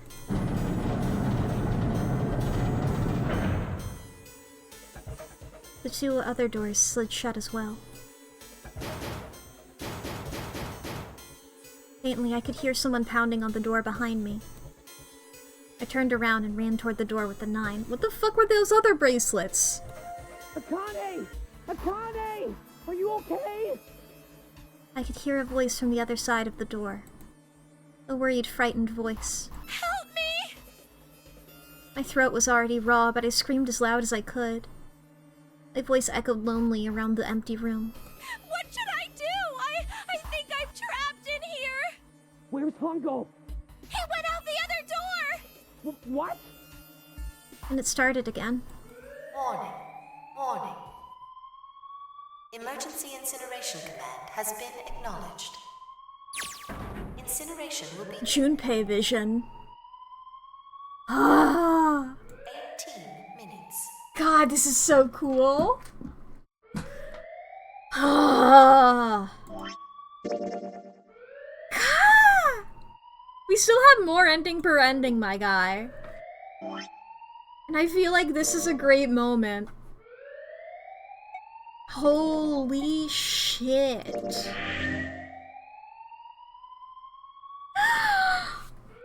Holy shit, chat. It's all coming together, baby. It's all coming together. I'm so glad so many of my theories were right. And your theory was right too, Lee. Hell yeah. Hell fucking yeah. Oh my god. I feel powerful. I feel vindicated, and I'm also, even more than that, I'm genuinely so excited about the whole Akane being novel mode thing, you know? I love that! God! I love when things play with the medium! It's so good! It's so good! I eat this shit up! I eat this shit up. The Ludo narrative is impeccable! I'm so excited to explore it more. I love it. This does mean that that 999 is not 9 streams though. This was the 9th. Also, she's 0! I don't know if she's evil about it, but, you know, you take what you can get. You know, I was really hoping she would get to have, like, an evil sprite where she's, like, smiling wickedly and is like, ha ha ha, but I guess they were saving that for, the mastermind in a different game. Oh, what a delight, chat. Thank you guys for joining me today. Oh my god. It's all fucking coming together, dude. Maybe one day we'll learn Seven and Snake's names. I can't. Clover's name is Clover. Wow. Clover's name is Clover. Alright, chat. Let's see who we can raid, shall we? Oh boy. That was so cool, dude. Ah! Ah! Who are we raiding? Who are we raiding? And Snake is light if he told the truth in the first game. Ah! I assumed that they might have been calling each other, by nicknames again in the first one, but I guess, you know, they don't really need to. They didn't really need to. Plus, they were kids, and I don't think that would have occurred to them, you know? Yeah, because they were calling each other Akane and Aoi. Yeah, so he would just straight up be named Light. What the fuck? Why? That's stupid. Okay, whatever. Oh boy. Boy, oh boy, let's see here. Who do we raid? Who are we raiding? Named for what he can never see again! Damn! Alright. Alright, damn. Terrible but likely for this studio. You're not wrong. You really are not wrong. That's, like, you know, that... Not fully... Not out of the question. You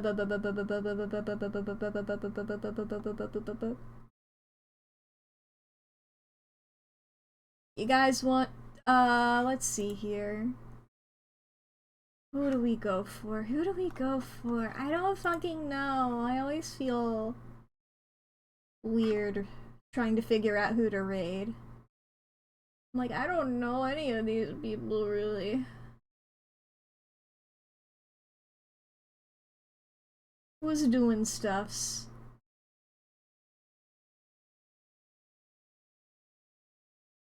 Bebop boop bebop. Bebop boop bebop.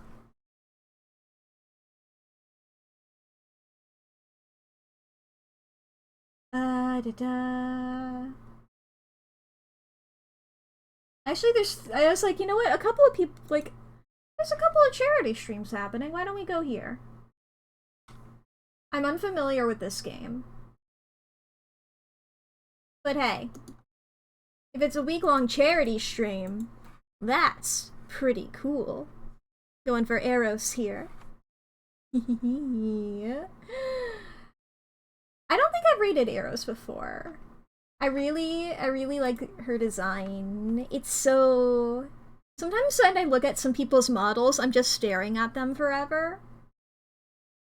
I just love the colors! I'm a little emo bitch. I love the colors. It's so good colors. But I hope you all have a good time over there. I will see you all tomorrow, continuing this game. Probably ending it. Hopefully, I guess. I don't know if I can... You know? And then Mask of the Rose on Thursday, for real this time. There's no holiday this week that I'm forgetting. So let's have a good time. See you when I see you. Go raid! I'm hitting the button. Go and do it. Do it.